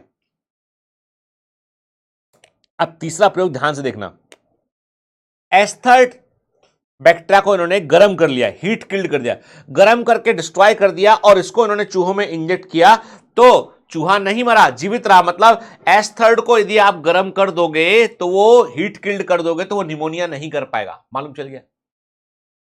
देखो, आर सेकेंड जीवित था, लगाया चूहों में, निमोनिया नहीं हुआ। एस थर्ड को गर्म करके डिस्ट्रॉय कर दिया तो निमोनिया नहीं हुआ। दोनों को मिलाकर चूहे में लगाएंगे तो कायदे में निमोनिया नहीं होना चाहिए। आर सेकंड निमोनिया नहीं करता, एस थर्ड मर चुका है, निमोनिया नहीं करता है, लेकिन जब दोनों को मिलाकर लगाया तो चमत्कार यह हुआ कि निमोनिया हो गया। अब निमोनिया का कारण ढूंढा गया, ब्लड में देखा गया तो जीवित एस थर्ड देखने मिले। अब बड़ा आश्चर्य हुआ, मरा हुआ जिंदा हो नहीं सकता लेकिन जिंदा बदल सकता है। तो इन्होंने क्या बोला, ग्रिफिथ ने बोला कि भैया कुछ ऐसा चमत्कार हुआ है कि R second got transform into the S third, R second S third में परिवर्तित हो गया है। ये है ट्रांसफॉर्मेशन, रूप बदल गया है। तो हिंदी में वर्ड यूज करते हैं रूपांतरण, ट्रांसफॉर्म हो गया है, आर सेकंड एस थर्ड में ट्रांसफॉर्म हो गया है, ट्रांसफॉर्मेशन। ठीक है, पूछा लोगों ने क्यों, कैसे हुआ, बताओ बताओ बताओ। इन्होंने कहा पॉलीसेकेराइड कोट से हुआ। वो तो ठीक है, पर कैसे बना, तो ये एक्सप्लेन नहीं कर पाए। अब इनके 3 छात्र थे, एवरी मैक्लॉयड मैककॉर्टी 3 इनके छात्र थे। ठीक है, इन लोगों ने क्या किया, इनके 3 छात्र थे, उन्होंने क्या किया, इन्होंने जो है वो एक काम किया कि गुरुजी हमारे बोले कि आर सेकंड एस थर्ड में कन्वर्ट होता है, S third dead bacteria use किया था, तो हमारे गुरुजी के प्रयोग को हम एक अलग तरीके से करते हैं। आर सेकंड लिविंग बैक्टीरिया लिया, उसमें एस थर्ड का प्रोटीन मिलाया, चूहों को लगाया, कुछ नहीं हुआ। आर सेकंड लिविंग लिया, एस थर्ड का पॉलीसेकेराइड कोट मिला के लगाया, चूहों को निमोनिया नहीं हुआ। आर सेकंड जीवित बैक्टीरिया लिया, एस थर्ड का आरएनए लिया, मिलाकर लगाया, नहीं निमोनिया हुआ। फिर लास्ट प्रयोग, आर सेकंड लिविंग लिया, एस थर्ड के डीएनए के टुकड़े जो गर्म करने पर डीएनए फ्रेगमेंट हो चुका, डीएनए लिया, मिलाया, लगाया, चूहों को निमोनिया हो गया। तो व्हाट इज द रीजन, कौन सा ऐसा कंपोनेंट है एस थर्ड का जो आर सेकंड में ट्रांसफॉर्मेशन कर देता है, that is DNA. Transforming principle क्या है, डीएनए। पहला प्रयोग किया जिससे मालूम चला कि डीएनए एक जेनेटिक मटेरियल है, bacterial transformation experiment. Transforming principle किसने बताया, एवरी मैक्लॉयड मैककॉर्टी ने बताया। ठीक है, याद रखना आपको। ठीक है, ईयर भी आपको याद रखना है 1933 से 1944। ठीक है ना, इन्होंने ट्रांसफॉर्मिंग प्रिंसिपल के बायोकेमिकल नेचर को इन्होंने बताया। ठीक है, फाइनल, लेकिन इसके बाद फाइनल प्रूफ कि सबसे बढ़िया एविडेंस दिया हर्सी और चेजनेट के, अल्फ्रेड हर्सी और मार्था चेज ने 1952 में इन्होंने बैक्टीरियोफेग एक्सपेरिमेंट किया, टीटूफेग पर प्रयोग किया। टीटूफेग इज ए कॉलीफेग जो एस्चेरिया कोलाई पर अटैक करता है, उस पर प्रयोग किया इन्होंने बताया कि कोई भी वायरस जो होता है उसमें 2 ही चीजें होती हैं, प्रोटीन से बना हुआ कोट, कैप्सिड बोलते हैं, और न्यूक्लिक एसिड होता है बीच में। उसमें वायरस में 2 ही चीजें हैं, प्रोटीन और न्यूक्लिक एसिड। तो इन्होंने क्या किया, इन्होंने कहा कि काम करते ना, हम पता लगाना है ना कि कौन अगली पीढ़ी को तैयार करता है, किसके पास जेनेटिक इंफॉर्मेशन है। वायरस भी अपने आप को मल्टीप्लाई करते हैं, तो आप प्रोटीन उसके लिए रिस्पॉन्सिबल है कि डीएनए, ये भी हम देख लेते हैं। तो इन्होंने क्या किया, इन्होंने जो बैक्टीरियोफेग था, जो बैक्टीरियोफेग मतलब फेग मतलब वायरस, ऐसा वायरस जो बैक्टीरिया पर अटैक करता है उसे बैक्टीरियोफेग कहते हैं। उसके प्रोटीन को रेडियो लेवल किया इन्होंने सल्फर से, प्रोटीन में सल्फर होता है पर डीएनए में सल्फर नहीं होता है। डीएनए को रेडियो लेवल किया फास्फोरस से, तो प्रोटीन को रेडियो लेवल कर लिया इन्होंने सल्फर 35 से, प्रोटीन और जो है वो डीएनए को कर दिया इन्होंने फास्फोरस से। अब दोनों इस तरह के बैक्टीरियोफेज तैयार किए। जब इन्होंने इसको अटैक करने छोड़ा तो पाया इन्होंने कि जो मटेरियल बैक्टीरियल सेल के अंदर इंटर करता है वो डीएनए है, क्योंकि रेडियोएक्टिविटी हमको बैक्टीरियल सेल के अंदर देखने मिलती है। नए बैक्टीरियोफेज में हमको रेडियोएक्टिविटी डीएनए वाली देखने मिलती है, फास्फोरस वाली देखने मिलती है। मतलब जो अगली पीढ़ी में गया वो डीएनए था, क्योंकि रेडियो लेवल कर दिया तो आप मॉलिक्यूल को ट्रेस कर सकते हो, कहां गया हमारा पता लगा सकते हो उसका आप। ठीक है, देखो है ना, ये आपके सामने जो एक एक्सपेरिमेंट जो है वो दिखाई पड़ रहा है आपको, आप देख रहे हो इसमें फिगर 6.5 हर्सी और चीज का प्रयोग। आप देखिए बैक्टीरियोफेज है, रेडियो लेवल किया सल्फर 35 से प्रोटीन को, और जो है फास्फोरस 32 से किया इन्होंने जो है वो डीएनए को, फिर अटैक करने छोड़ा इन्होंने, इन्फेक्शन करने, ब्लेंडिंग किया, देखा इन्होंने क्या पाया इन्होंने कि रेडियोएक्टिविटी जो है वो जब प्रोटीन को रेडियो लेवल करके लगाया तो उन्होंने कहा रेडियोएक्टिविटी जो है वो बैक्टीरियल सेल के अंदर इंटर नहीं की, जबकि जब डीएनए को रेडियो लेवल किया इन्होंने तो रेडियोएक्टिविटी बैक्टीरियल सेल के अंदर इंटर कर गई है। ठीक है, मतलब जो बैक्टीरियल सेल के अंदर इंटर किया वो अगली पीढ़ी को तैयार करेगा, वो है ना, वही जेनेटिक मटेरियल है। तो डीएनए इज जेनेटिक मटेरियल, ये मालूम चल गया। ठीक है, क्लियर। तो ये हर चीज इससे मालूम चला हमें। आरएनए जेनेटिक मटेरियल होता है कुछ वायरसेस के अंदर। टोबैको मोजेक वायरस का एक्सपेरिमेंट किया था फ्रैंकल कॉनरेड ने, एनसीईआरटी में नहीं है पर एग्जाम के पॉइंट ऑफ व्यू से इंपॉर्टेंट है बेटा, याद रखें। तो फ्रैंकल कॉनरेड ने टीएमबी एक्सपेरिमेंट किया, टोबैको मोजेक वायरस पर एक्सपेरिमेंट किया और बताया इन्होंने कि the infective part of the virus is RNA. ठीक है, टोबैको मोजेक वायरस में क्यूबी बैक्टीरियोफेज में जो जेनेटिक मटेरियल होता है वो आरएनए होता है। ठीक है, अब कंक्लूजन निकाला हमने, कहा कि डीएनए एक प्रीडोमिनेंट जेनेटिक मटेरियल होता है, जबकि आरएनए कई सारे डीएनए के काम भी करता है ये, और एमआरएनए के रूप में काम करता है। मतलब डीएनए अपने काम के लिए एक बड़े इफिशिएंट मॉलिक्यूल को असाइन करता है अपने काम, वो मॉलिक्यूल है आरएनए। तो RNA is more dynamic as compare to DNA, वो कई सारे काम को करता है। ठीक है, एक मॉलिक्यूल, कोई भी ऐसा मॉलिक्यूल जिसको हम जेनेटिक मटेरियल जो है वो कह रहे हैं, कोई भी ऐसा मॉलिक्यूल जिसको हम जेनेटिक मटेरियल कह रहे हैं, उसके अंदर कुछ क्वालिटीज होना चाहिए, जैसे कि वो अपने आप को रेप्लिकेट करने वाला होना चाहिए, वो मॉलिक्यूल स्टेबल होना चाहिए, केमिकली और स्ट्रक्चरली वो स्टेबल होना चाहिए मॉलिक्यूल के।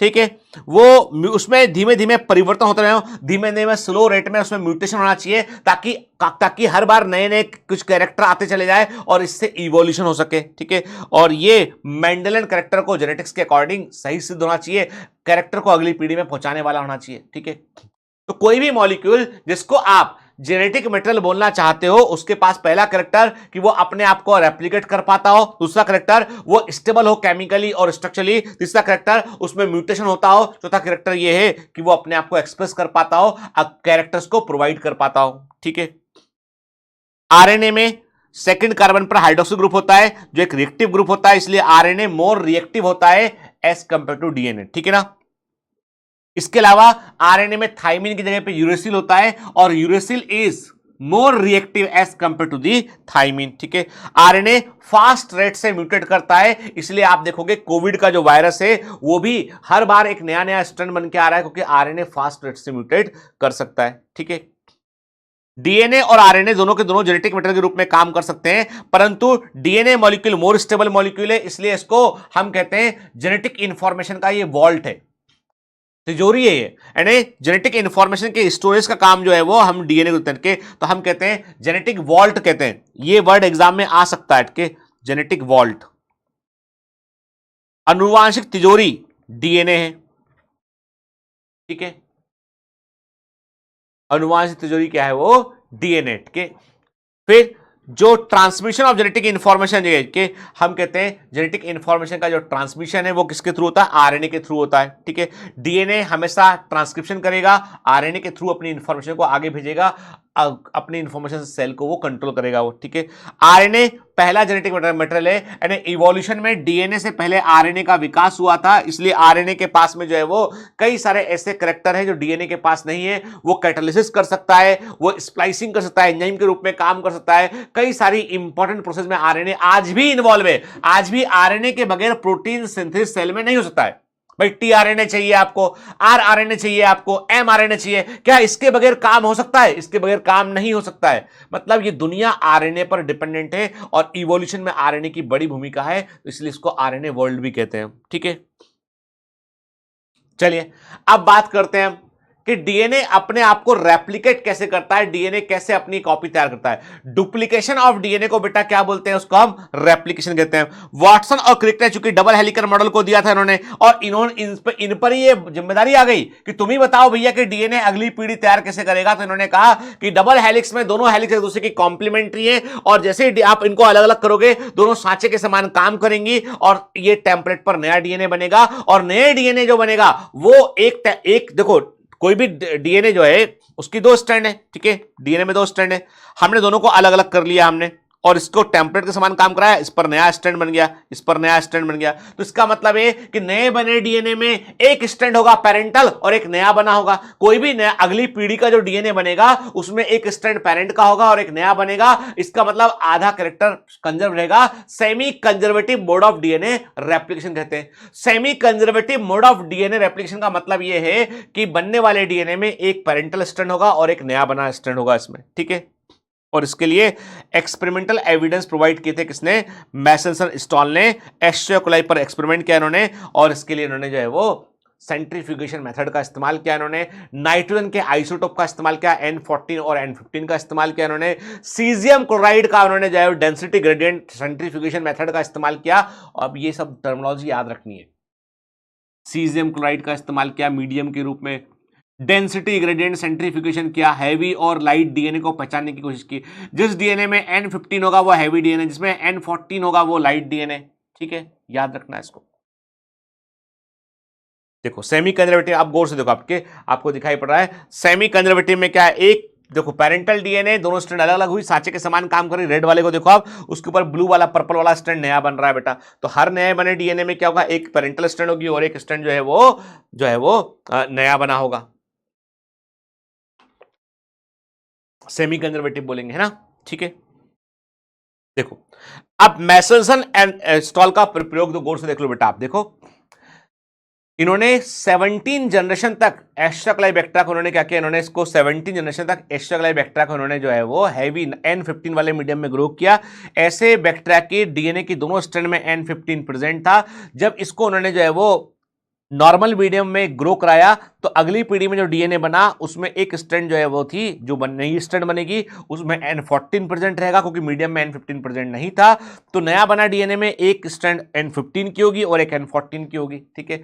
डेंसिटी भी कम हो गया, हैवी डीएनए से हाइब्रिड डीएनए पे आ गए। अगली पीढ़ी में गए तो अब जो नया बना डीएनए था उसमें एक स्ट्रैंड थी पेरेंटल और एक थी लाइट डीएनए वाली स्ट्रैंड।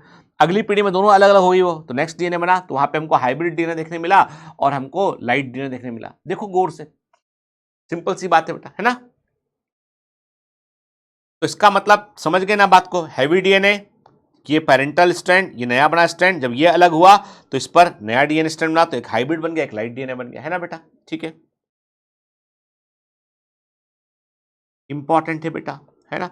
अभी एग्जामिनर जो है आपसे सेक्शन बी में क्वेश्चन कर सकता है आपको ये देके, ठीक है ना। इसके ऊपर आपसे क्वेश्चन फ्रेम कर सकता है, मैं आपको दूंगा डीपीएस में क्वेश्चन, तो उसको ध्यान रखना बेटा, है ना, ठीक है। ऐसा ही प्रयोग जो है इसी तरह का प्रयोग किया था यूकैरियोटिक क्रोमोसोम पे, किया था रिडक्टिव थाइमिडीन का इस्तेमाल किया था टेलर ने, और इन्होंने वीसिया फेवा प्लांट के क्रोमोसोम पर इन्होंने प्रयोग किया और बताया इन्होंने कि क्रोमोसोम जब अपने आप को रेप्लिकेट करते हैं तब भी डीएनए का रेप्लिकेशन सेमी कंजर्वेटिव मेथड से होता है, याद रखना, ठीक है। डीएनए रेप्लिकेशन में हमको कई सारे एंजाइमों की आवश्यकता होती है। डीएनए का रेप्लिकेशन एक एनर्जी कंज्यूमिंग प्रोसेस होती है, बहुत सारा एनर्जी लगता है इसमें, और डीएनए का रेप्लिकेशन सेल साइकिल की एस फेज में होता है बेटा, ठीक है। जीवन के बाद एस आता है, फिर G2 आता है, एस फेज में होता है बेटा, ठीक है। और यहां पर चूंकि डीएनए का आप पॉलीमर तैयार करते हैं तो जो भी काम करता है, एज मतलब एंजाइम का सरनेम, पॉलीमर बनता है, डीएनए का पॉलीमर बनता है, जो डीएनए पॉलीमरेज, डीएनए के टेम्पलेट के ऊपर निर्भर होकर, डीएनए के टेम्पलेट पर निर्भर होकर डीएनए पॉलीमरेज एंजाइम काम करता है और नया डीएनए बनाता है, पॉलीन्यूक्लियोटाइड चेन को बनाता है, न्यूक्लियोटाइड को जोड़कर वो पॉलीन्यूक्लियोटाइड चेन को बनाता है, और इसीलिए हम क्या बोलते हैं इस एंजाइम को, डीएनए डिपेंडेंट डीएनए पॉलीमरेज कहते हैं। ये मेन एंजाइम होता है डीएनए के रेप्लिकेशन का, ठीक है, क्लियर। यदि हम एशेरिया कोलाई वेक्टर की बात करें तो इसमें जो है वो 4.6 × 10⁻⁶ बेस पेयर होते हैं और ये अपने ये इसका 20 मिनट में एवरी 20 मिनट में बैक्टीरिया अपने आप को एशेरिया कोलाई बैक्टीरिया अपने आप को डिवाइड करता है और इसमें से 18 मिनट का समय उसके डीएनए के रेप्लिकेशन लगता है। पुरानी एनसीईआरटी में, ओल्ड एनसीईआरटी जिन बच्चों के पास है वहां पे 38 मिनट दे रखा है, जो कि गलत है, ठीक कर लेना, 18 मिनट है वो, ठीक है ना। ओल्ड एनसीईआरटी में 38 दे रखा, गलत है, ठीक है, 18 मिनट में करता है। इसका मतलब 2000 बेस पेयर पर सेकंड ये रेप्लिकेट कर सकता है, पॉलीमराइज कर सकता है, ठीक है।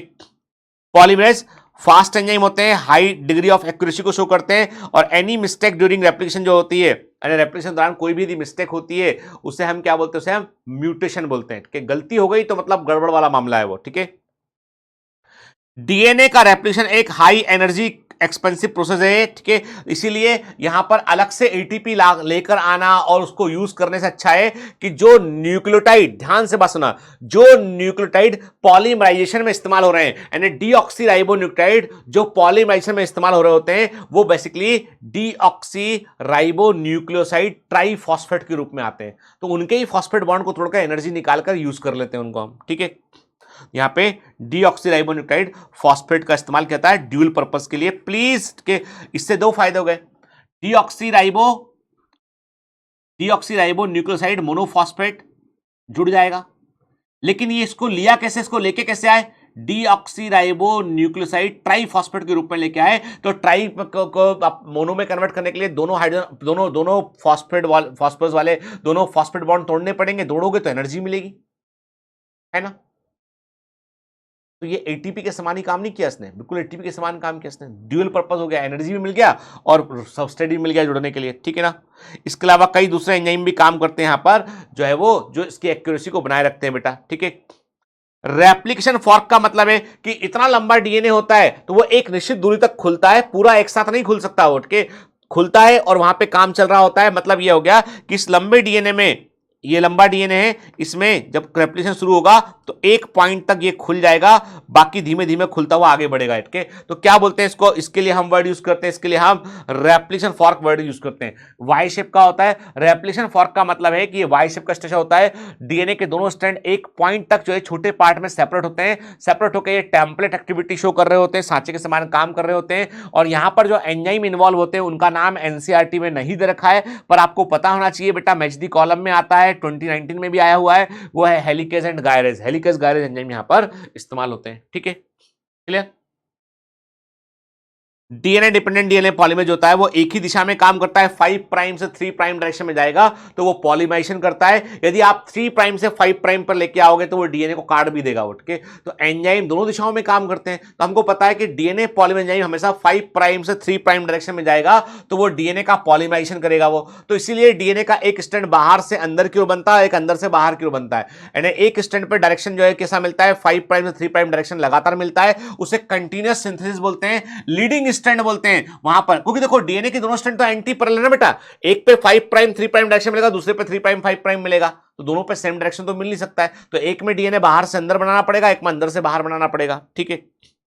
देखो अब इस इमेज को गौर से देखो जरा, जो मैं बताना चाह रहा हूं ना कि दोनों डीएनए का रेप्लिकेशन फॉर्क देख रहे हैं आप, एक पॉइंट तक डीएनए को हमने सेपरेट कर लिया है, हमें टेम्पलेट दिखाई पड़ रहा है, एक डीएनए के पर एक जो डीएनए का स्ट्रैंड है, जो टेम्पलेट है उस पर जो है डीएनए पॉलीमरेज को डायरेक्शन मिल रहा है 5 प्राइम से 3 प्राइम के, जहां पर उसे 5 प्राइम से 3 प्राइम डायरेक्शन मिल रहा है, वहां पर क्या देख रहे हो, लगातार डीएनए बन रहा है, तो ये क्या हो गई, ये हो गई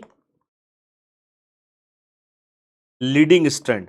देखो बेटा डायरेक्शन हमेशा किससे देखते हैं, जिस अपोजिट डायरेक्शन। देखो एक तो लीडिंग स्ट्रैंड है, आप बोलोगे सर ये तो 3 प्राइम से 5 प्राइम दिखाई पड़ रही है, अरे बेटे जब भी इसके ऊपर जो स्ट्रैंड नया बनेगा, नया स्ट्रैंड का डायरेक्शन क्या है वो इंपॉर्टेंट है, वो 5 प्राइम से 3 प्राइम बनेगा, तो देखो 5 प्राइम से 3 प्राइम बना वो, तो ये लीडिंग स्ट्रैंड है, कंटिन्यूअस सिंथेसिस होगी।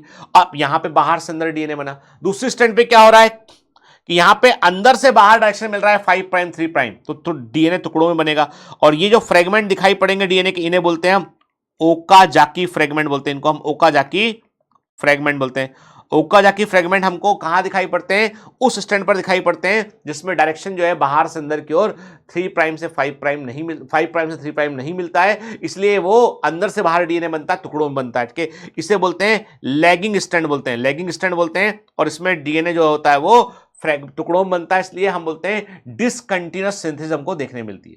ठीक है, इमेज को गौर से देखो जरा। ठीक है, जो बताने की कोशिश कर रहा हूं कि एक पॉइंट तक आपने डीएनए को ओपन किया बेटा, ओपन करने के बाद क्या देख रहे हैं आप, देख रहे हैं इस पॉइंट के, एक पॉइंट के बाद क्या देख रहे हैं आप देख रहे हैं कि डीएनए की दोनों स्टैंड पर डायरेक्शन बाहर से देखोगे अंदर की ओर तो आपको अलग अलग मिल रहा है, एक पे 5 प्राइम 3 प्राइम मिल रहा है, एक पे 3 प्राइम से 5 प्राइम मिल रहा है।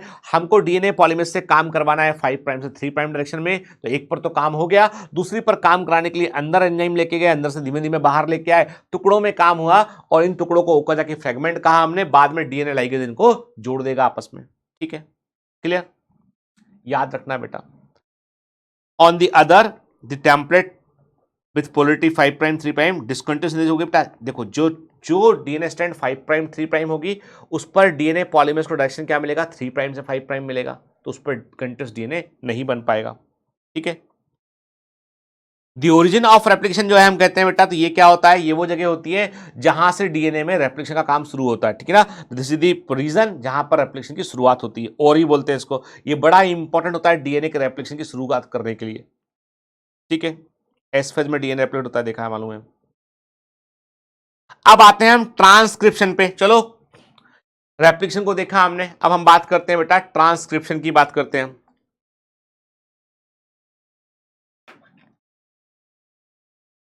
तुम लोग बोर तो नहीं हो गए ना, पढ़ते पढ़ते पता चला बोर हो गए। देखो बेटा, मैं हमेशा एक बात कहता हूं आपसे, कभी कभी हमें है ना अपने इमीडिएट पास में हमको बहुत अच्छा लगता है कि भाई रिलैक्स हो जाए, आराम कर लें, क्या है क्यों देखें। हमारा दिमाग है ना बहुत सारे बहाने देगा हमको, बहुत बार बतलाएगा हमसे कि छोड़ दे इसको, मत कर, नहीं करना है, अरे नहीं होगा, अरे कहाँ लगा है, वो देख, इसको देख, वो छोड़, मैं ये छोड़, जल्दी मैं खुद ही कर लूंगा, नहीं, वो बोलेगा, कंफर्ट ढूंढेगा वो। लेकिन तुम तो हो क्या,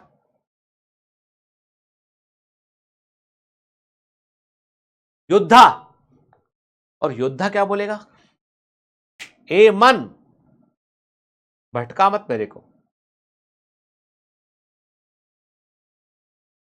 ए मन भटका मत मेरे को,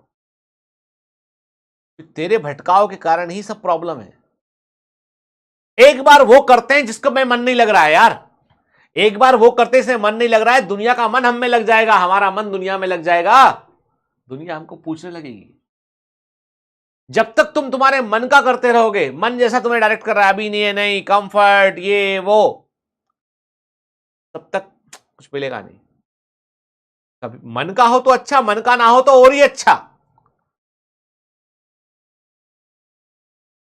अमिताभ बच्चन के पिताजी बोला करते थे उनको, हरिवंश राय बच्चन, महान कवि थे वो।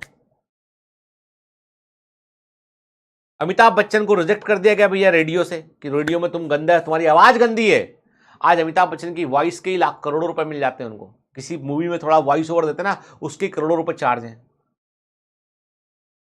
मुझे कोई आदमी मिला, बताया कि साहब अमिताभ बच्चन के लिए काम करते हैं हम, है ना, तो बच्चन साहब जो है उनकी यदि आवाज चाहिए आपको, 2 करोड़ रुपए मात्र, 10 मिनट बोल देंगे आपके लिए, वो उस पर वीडियो बनाकर डाल देना कि अमिताभ बच्चन। अरे मैंने कहा भैया 2 करोड़ रुपए में तो मैं अमिताभ बच्चन से आवाज निकालना सीख जाऊंगा, ठीक है, कहाँ लगे तुम। तो कहने का मतलब ये है कि मतलब जिस आदमी को आवाज के चलते जो है इतना दाम है, उसको रिजेक्ट कर दे रेडियो, विविध भारती, कोई दिखता भी नहीं आज दुनिया में विविध भारती। तो भैया कई बार क्या होता है, जो रिजेक्शन होता है ना, वो भी बड़ा बड़ा काम देके आते हैं वो, ठीक है।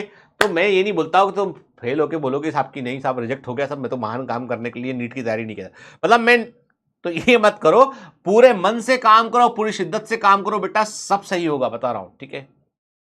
Focus is important thing.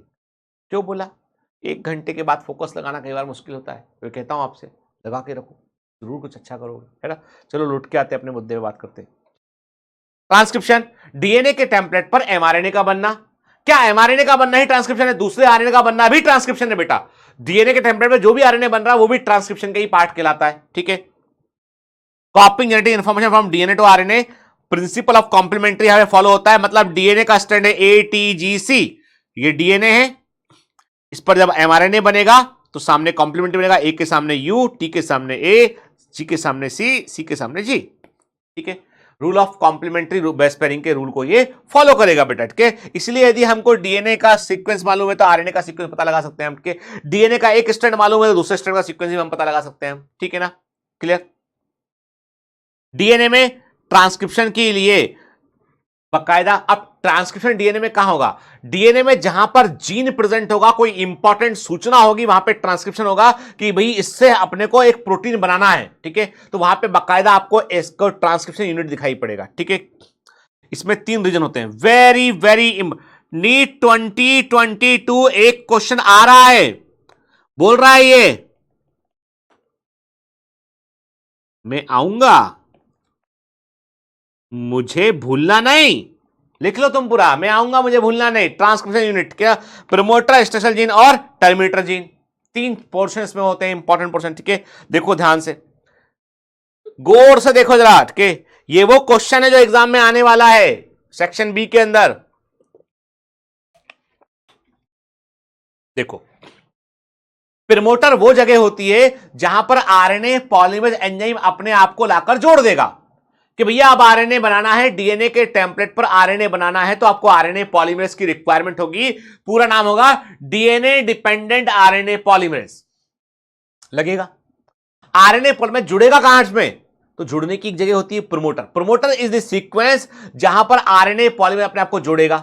DNA की 2 स्ट्रैंड होती हैं, दोनों स्ट्रैंड में एक साथ ट्रांसक्रिप्शन नहीं हो सकता है, उससे क्या होगा? डबल स्ट्रैंड आरएनए बन जाएंगे। 2 स्ट्रैंड होगी, दोनों जुड़ जाएंगे? नहीं, हमेशा डीएनए की 2 स्ट्रैंड में से एक ही स्ट्रैंड टेम्पलेट के समान काम करेगी आरएनए बनाने के लिए, दूसरे स्ट्रैंड पर आरएनए पॉलीमरेज काम नहीं करेगा।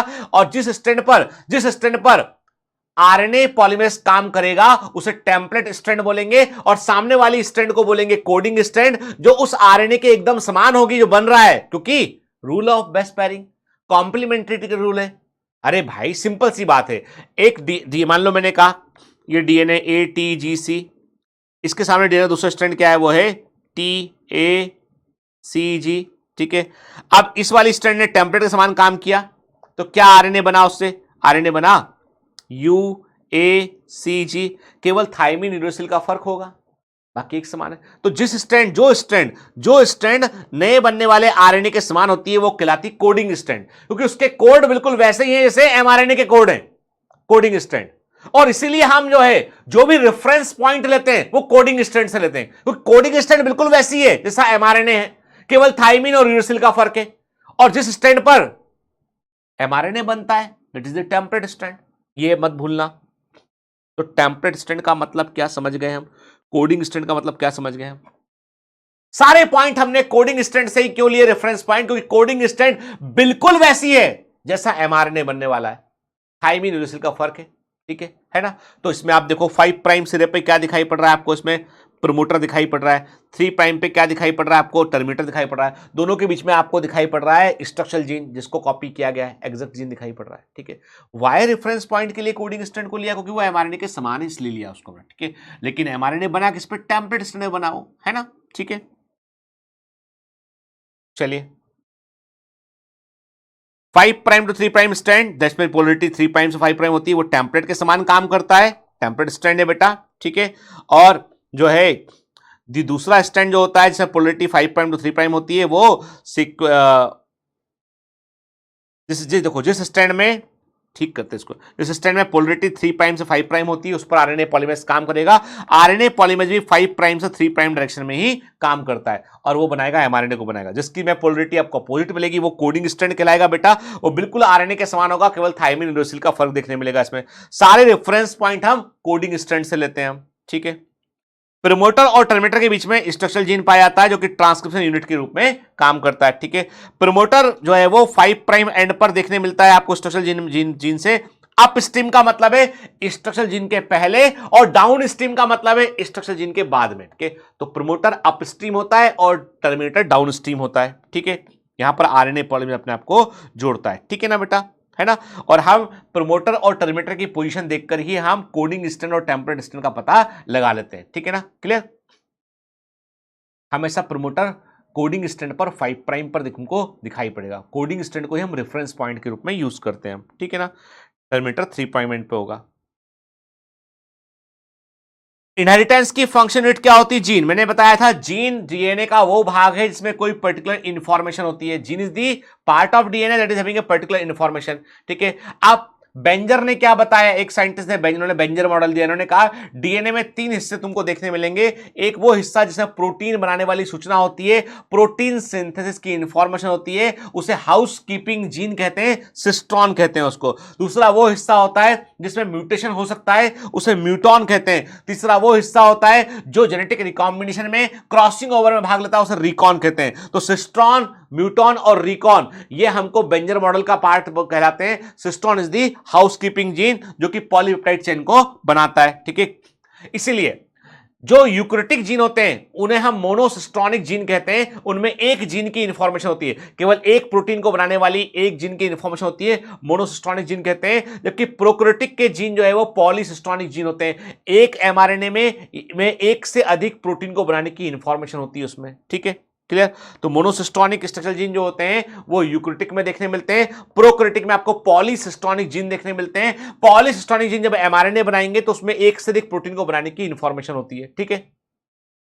फिर मोनोसिस्टोनिक जीन यूकैरियोटिक में होते हैं और यूकैरियोटिक के जीन जो होते हैं टुकड़ों में टूटी हुई इंफॉर्मेशन उनमें होती है, वो स्प्लिट जीन होते हैं। मतलब एक जीन में इंफॉर्मेशन कुछ लिखा हुआ है, फिर खाली पेजेस है, फिर लिखा हुआ है, फिर खाली पेजेस है, फिर लिखा हुआ है, फिर खाली पेजेस है। मतलब एक ही सूचना को उन्होंने कई टुकड़ों में तोड़ दिया है। ऐसा क्यों किया? म्यूटेशन के हार्मफुल इफेक्ट से बचाने के लिए किया। नहीं तो क्या होता, कहीं भी म्यूटेशन आता ना तो वो आपकी कोई भी इंफॉर्मेशन को चेंज करता। अभी क्या प्रोबेबिलिटी देखो, आप प्रोबेबिलिटी कितनी कम हो गई। नंबर एक, हमारा जो पूरा डीएनए, सुनना बात ध्यान, कितना मजेदार बात के, हमारा जो पूरा डीएनए है उसमें से 99% DNA is the junk DNA. हमारे पास जितना डीएनए उसमें से 99% DNA is junk DNA. Junk DNA मतलब कुछ नहीं लिखा उसमें, खाली है वो, कुछ नहीं लिखा उसमें, बस ऐसे कोड डले हुए हैं। काम के कोड नहीं है, लिखे का मतलब यह है कि इसमें कोई जीन नहीं है उसमें। एंड हमारे डीएनए में से 1% डीएनए ऐसा है जिसमें जीन प्रेजेंट है, इंफॉर्मेशन प्रेजेंट है। तो 1/100 तो प्रोबेबिलिटी वही हो गया। 99% ये है कि कहीं भी म्यूटेशन होगा तो 1% जगह पर ही एक्चुअल जीन प्रेजेंट है जिसमें परिवर्तन आएगा। तो भगवान ने ऐसे बचाया हमको। फिर जो हमारे पास 1% जीन जो है काम के, उनको भी उन्होंने सूचना को तोड़ दिया। काम की सूचना, बगैर काम की लंबी सूचना, काम की सूचना, बगैर काम की लंबी सूचना। तो कभी कोई रेडिएशन हिट करेगा तो संभावना यहां भी होगी 50-50% कि बगैर काम की सूचना पर हिट करे वो। एक तो 1/100 वहां हो गई, यहां पे फिर 1/2 कर दिया संभावना को। तो मतलब म्यूटेशंस के हार्मफुल इफेक्ट से बच रहे हैं। तो जहां पर कुछ नहीं लिखा है, खाली इसे जीन में खाली पेज डला हुआ है, कोरा पे कागज, कुछ नहीं लिखा है, काम की सूचना। जैसे कि अटल बिहारी वाजपेयी जी बोलते थे, भारत के महान प्रधानमंत्री रहे, वाजपेयी जी को मैं बड़ा मानता हूं, बहुत अच्छे लीडर थे वो बोलते थे ऐसे, मेरे प्यारे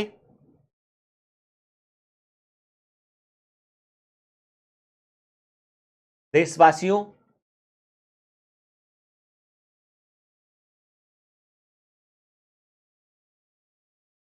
आप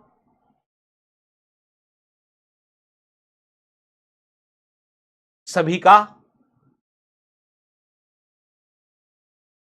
मैं, समझ गए ना। पूरा भाषण नहीं दूंगा, तुम बोलोगे क्लास छोड़ के भाग जाओगे। कहने का मतलब है जब मैं बोला खाली पॉज था, फिर बोला, फिर खाली पॉज था, तो वो खाली वाले पॉज को दिया आप हटा देंगे। तो मेरे प्यारे देशवासियों, टिंग जल्दी जल्दी, अपन तो पॉज ही देते बीच में, गड़गड़ बोलना शुरू करते हैं। तो कहने का मतलब यह है कि वो सूचना, काम का वर्ड खाली जगह, काम का वर्ड खाली जगह, बिल्कुल ऐसे जीन के अंदर है।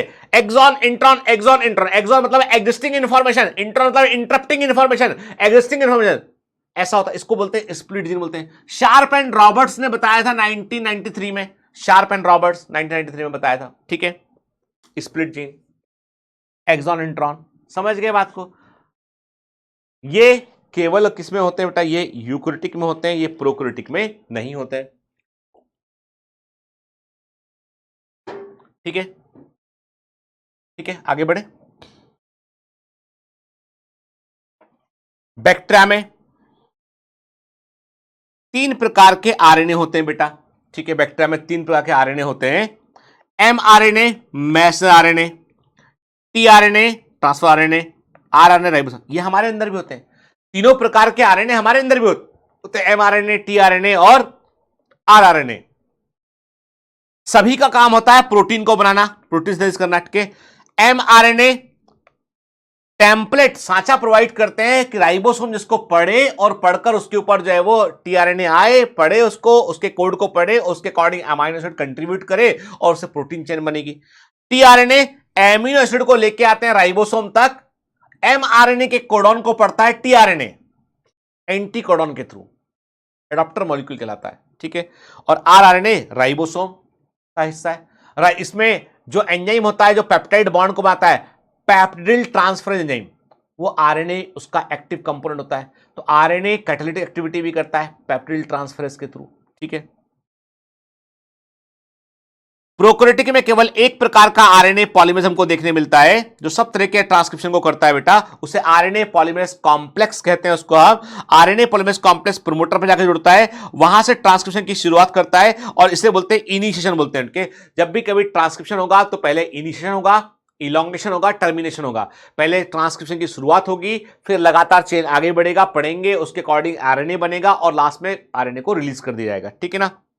तो ये क्या करता है, आरएनए पॉलीमरेज कॉम्प्लेक्स प्रमोटर वाले एरिया पे जाकर जुड़ता है, वहां से ट्रांसक्रिप्शन करता है, ठीक है। और न्यूक्लियोसाइड ट्राइफॉस्फेट को सबस्ट्रेट के रूप में यूज करता है, एनर्जी भी उससे निकालता है, ठीक है। और जो है वो नए जो एमआरएनए का या आरएनए का निर्माण करता है वो, ठीक है। ध्यान देना, एक बड़ा इंपॉर्टेंट फीचर बेटा ये है, ये आईएमपी, ठीक है। जनरली डीएनए के हेलिक्स को खोलने के लिए, जनरली डीएनए के हेलिक्स को जब हम खोलते हैं रेप्लिकेशन के समय, जब डीएनए के हेलिक्स को हम खोलते हैं रेप्लिकेशन के समय, तब हेलिकेज एंजाइम की आवश्यकता होती है।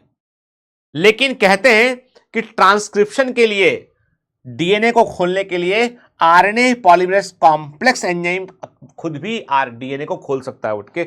इसलिए एनसीईआरटी लिखता है समहाउ, किसी प्रकार ये डीएनए के हेलिक्स को खोल लेता है और खोलकर ट्रांसक्रिप्शन कर लेता है। याद रखना, नीट में पूछा गया है, इंपॉर्टेंट है बेटा, ठीक है, इंपॉर्टेंट है, ठीक है। देखो ठीक, सिग्मा फैक्टर इनिशिएशन में हेल्प करता है, हेल्प्स इन इनिशिएशन के। एक बार काम शुरू हो जाएगा, इलॉन्गेशन शुरू हो जाएगा तो सिग्मा फैक्टर हट जाएगा।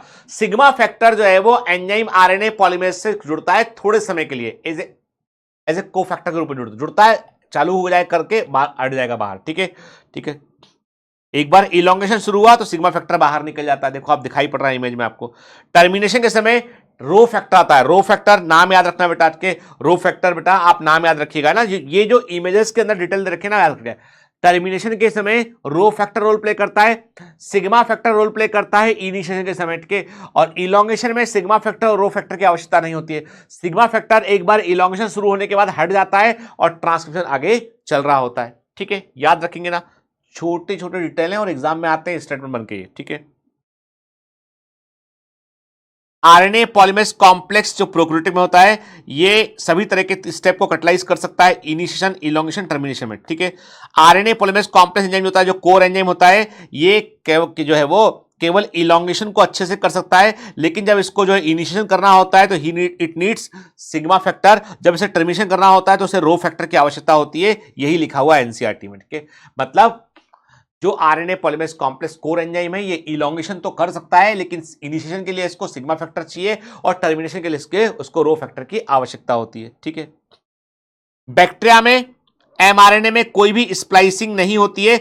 स्प्लाइसिंग का मतलब क्या है, स्प्लाइसिंग का मतलब है कि जैसे देखो डीएनए में exon intron exon intron exon intron है, जब ऐसे डीएनए में जो यूक्रेटिक का डीएनए, यूक्रेटिक का जो जीन है उसमें exon intron exon intron exon intron present है, क्लियर, अभी बताया था स्प्लिट जीन।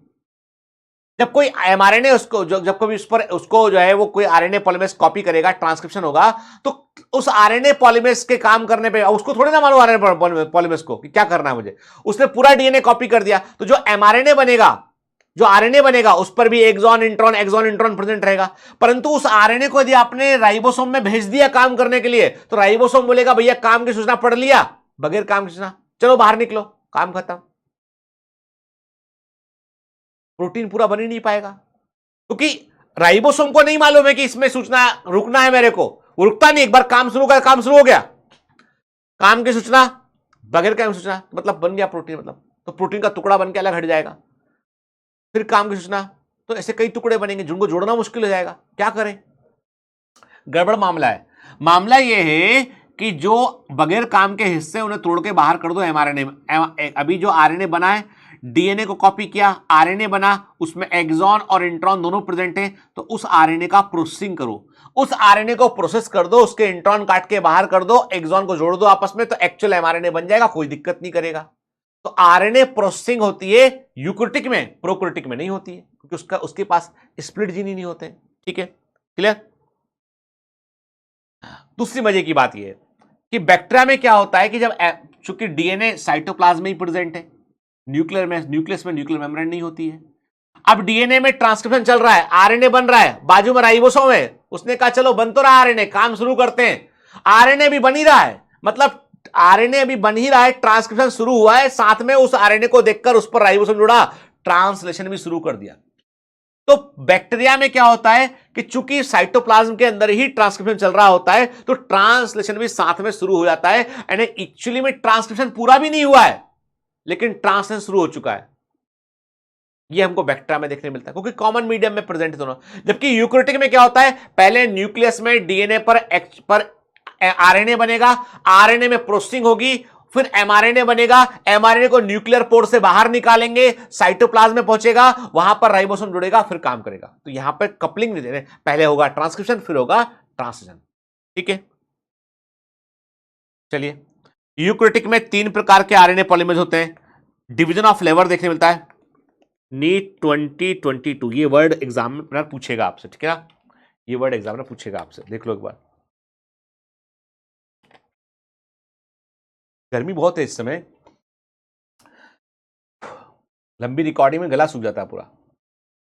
आप लोग भी खूब पानी वानी पिया करो भाई, है ना, ठीक है, अपनी सेहत का बहुत ध्यान रखना बेटा, इस समय ने दिक्कत वाला काम है ना, बीमार पड़ गए तो दिक्कत वाला काम है। चलो, आरएनए पॉलीमरेज 1 जो होता है, ये अब देखो बेटा, मैं कह रहा हूं आपसे कि नीट 2022 में जो है वो इस वाले हिस्से से एक क्वेश्चन आ सकता है बेटा, ठीक है ना, कौन सा किसे, और ये मैच दी कॉलम में सेक्शन बी में आएगा, मैं कह रहा हूं आपसे कि एकदम अलर्ट रहना, है ना, अभी सारा कंफर्ट जोन से बाहर निकल जाओ, अभी जो कह रहा हूं उसको फॉलो करो के। आरएनए पॉलीमरेज 1 जो है वो ट्रांसक्राइब करता है ribosomal RNA 20S type, 18S type और 5.8S टाइप, तीनों याद कर लो अभी।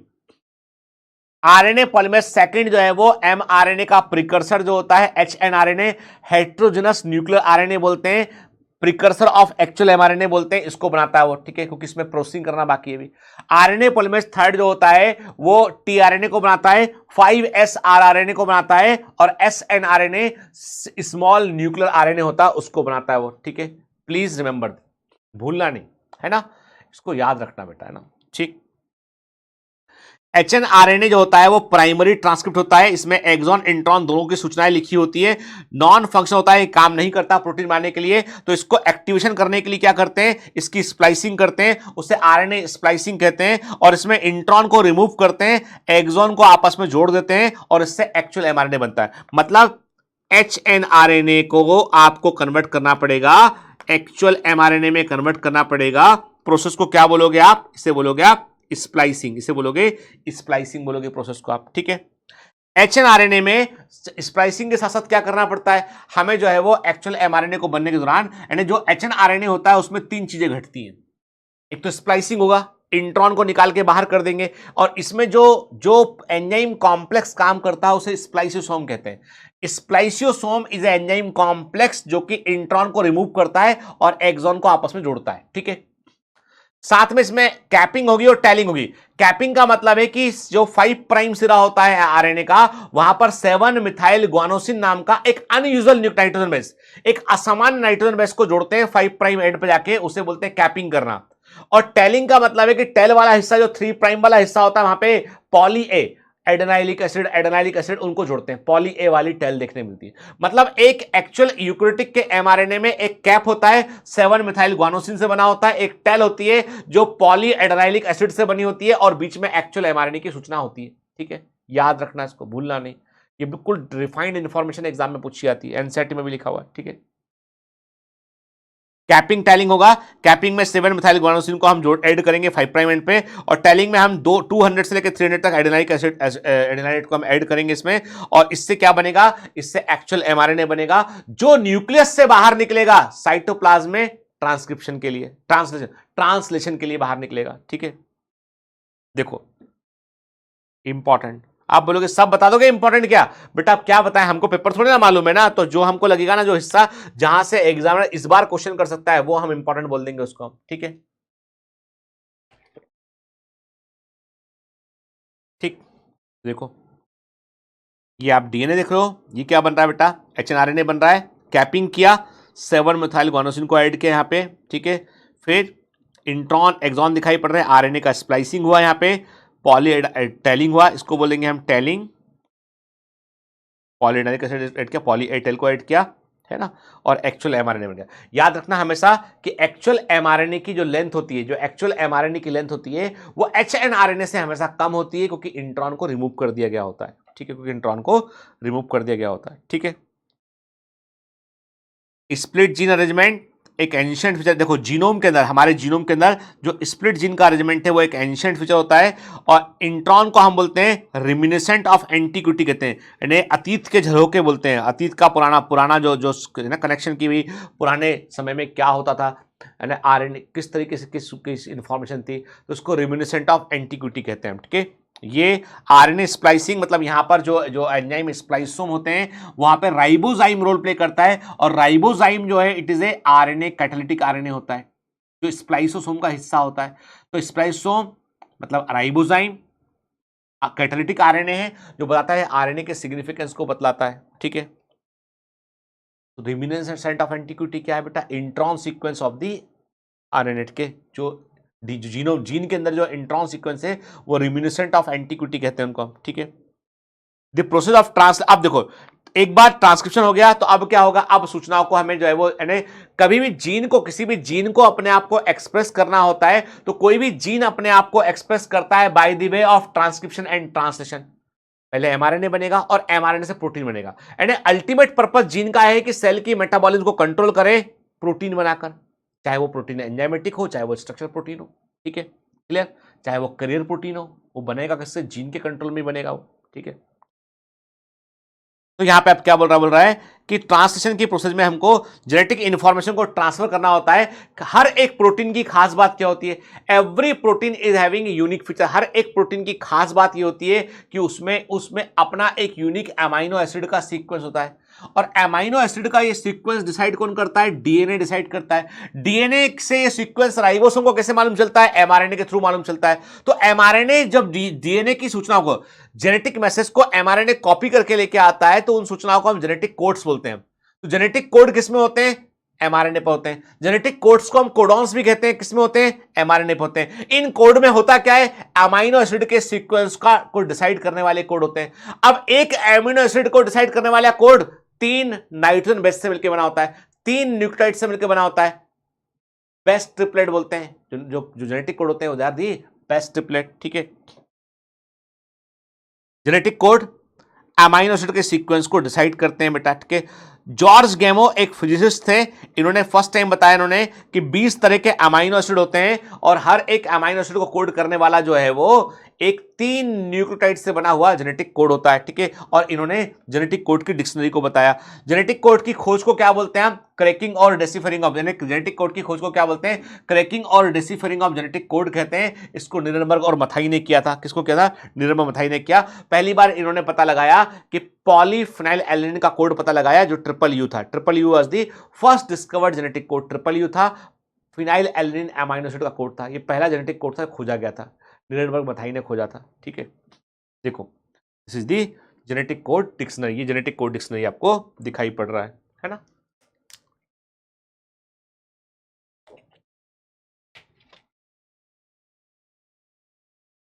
ठीक है, अब आपको रटना नहीं इसको, इसमें से आपको क्या याद रखना है, मैं आपको बता दूं, इसमें से याद रखना है आपको कुछ कोड, आपको याद रखना है। AUG code for methionine amino acid याद रखना है, ठीक है, ठीक। तुमको याद रखना है ये कोड UAA UGA और UAG, तीनों ये किसी भी अमाइनो एसिड को कोड नहीं करते हैं, they are the terminator codon.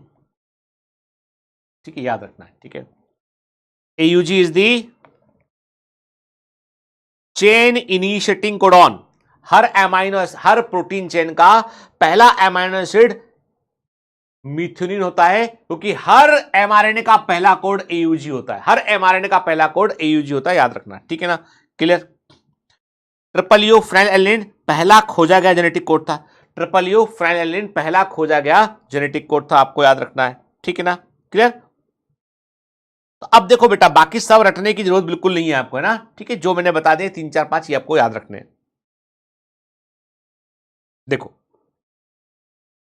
TRNA molecule को हम एडाप्टर मॉलिक्यूल बोलते हैं, क्योंकि टीआरएनए क्या करता है कि जो देखो प्रोटीन के पास तो कोई कोड नहीं है, तो अब जो है प्रोटीन को बनाने के लिए सही अमाइनो एसिड को जोड़ना है, तो अब वो अमाइनो एसिड को लेकर कौन आएगा, वो लेके आता है टीआरएनए। तो टीआरएनए जो होता है उसके पास में एक जगह होती है, एंटी कोडॉन आर्म होती है, उसके थ्रू वो एमआरएनए के कोडॉन को पहचान कर अमाइनो एसिड कंट्रीब्यूट करता है। कि 20 तरह के अमाइनो एसिड होते हैं, तो 20 तरह का ही टीआरएनए होता है। हर एक अमाइनो एसिड का उसका अपना एक कॉम्प्लीमेंट्री टीआरएनए होता है। ठीक है, क्लियर। तो टीआरएनए को क्या बोलते हैं, एडाप्टर मॉलिक्यूल भी कहते हैं।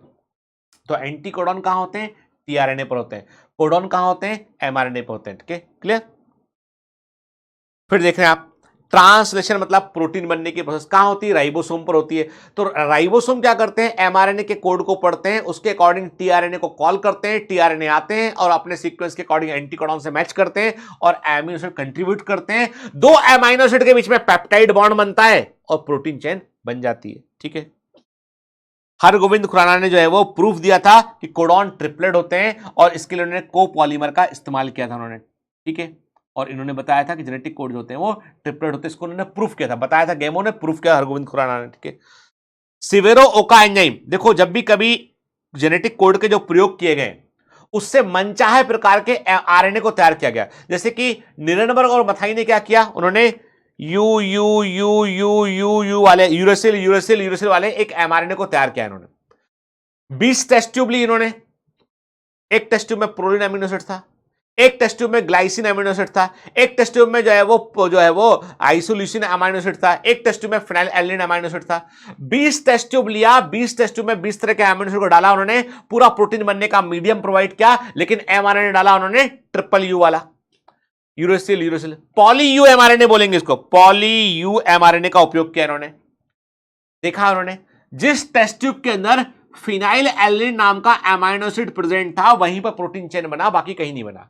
मतलब फिनाइल एलिन का कोड क्या हो गया, uracil uracil uracil, triple U is the code for phenylalanine. ठीक है, अब लेकिन इसके लिए आरएनए तैयार करना पड़ेगा ना, वो कहां से मिलेगा, आरएनए तैयार करना पड़ेगा राइबोन्यूक्लियोटाइड को जोड़ के, और वो भी ऐसे बगैर, अब आरएनए पॉलीमरेज की हेल्प लोगे। आप बोलोगे सर आरएनए पॉलीमरेज तैयार कर लो ना, अरे दादा आरएनए पॉलीमरेज होता है डीएनए डिपेंडेंट आरएनए पॉलीमरेज, उसको डीएनए के ऊपर तैयार करना पड़ेगा। अब डीएनए कहां से लाओगे, तो इसका मतलब ऐसा कोई एंजाइम चाहिए जो सीधा राइबोन्यूक्लियोटाइड को जोड़ दे, that is the polynucleotide phosphorylase enzyme. Very important के इसे सिवेरो ओका एंजाइम कहते हैं। सिवेरो ओका एंजाइम जो है it is the polynucleotide phosphorylase enzyme. ये टेम्पलेट इंडिपेंडेंट मैनर में, मतलब बगैर डीएनए के भी आरएनए को तैयार कर सकता है ये सिवेरो ओका एंजाइम, याद रखना, बगैर डीएनए के टेम्पलेट के भी आरएनए को तैयार कर सकता है सिवेरो ओका एंजाइम, पॉलीन्यूक्लियोटाइड फास्फोराइलेज एंजाइम। ठीक है, अब जेनेटिक कोड के कुछ करैक्टर होते हैं बेटा, याद रखना है, वेरी वेरी इंपॉर्टेंट। एक क्वेश्चन यहां से जरूर आएगा बेटा, 1 MCQ।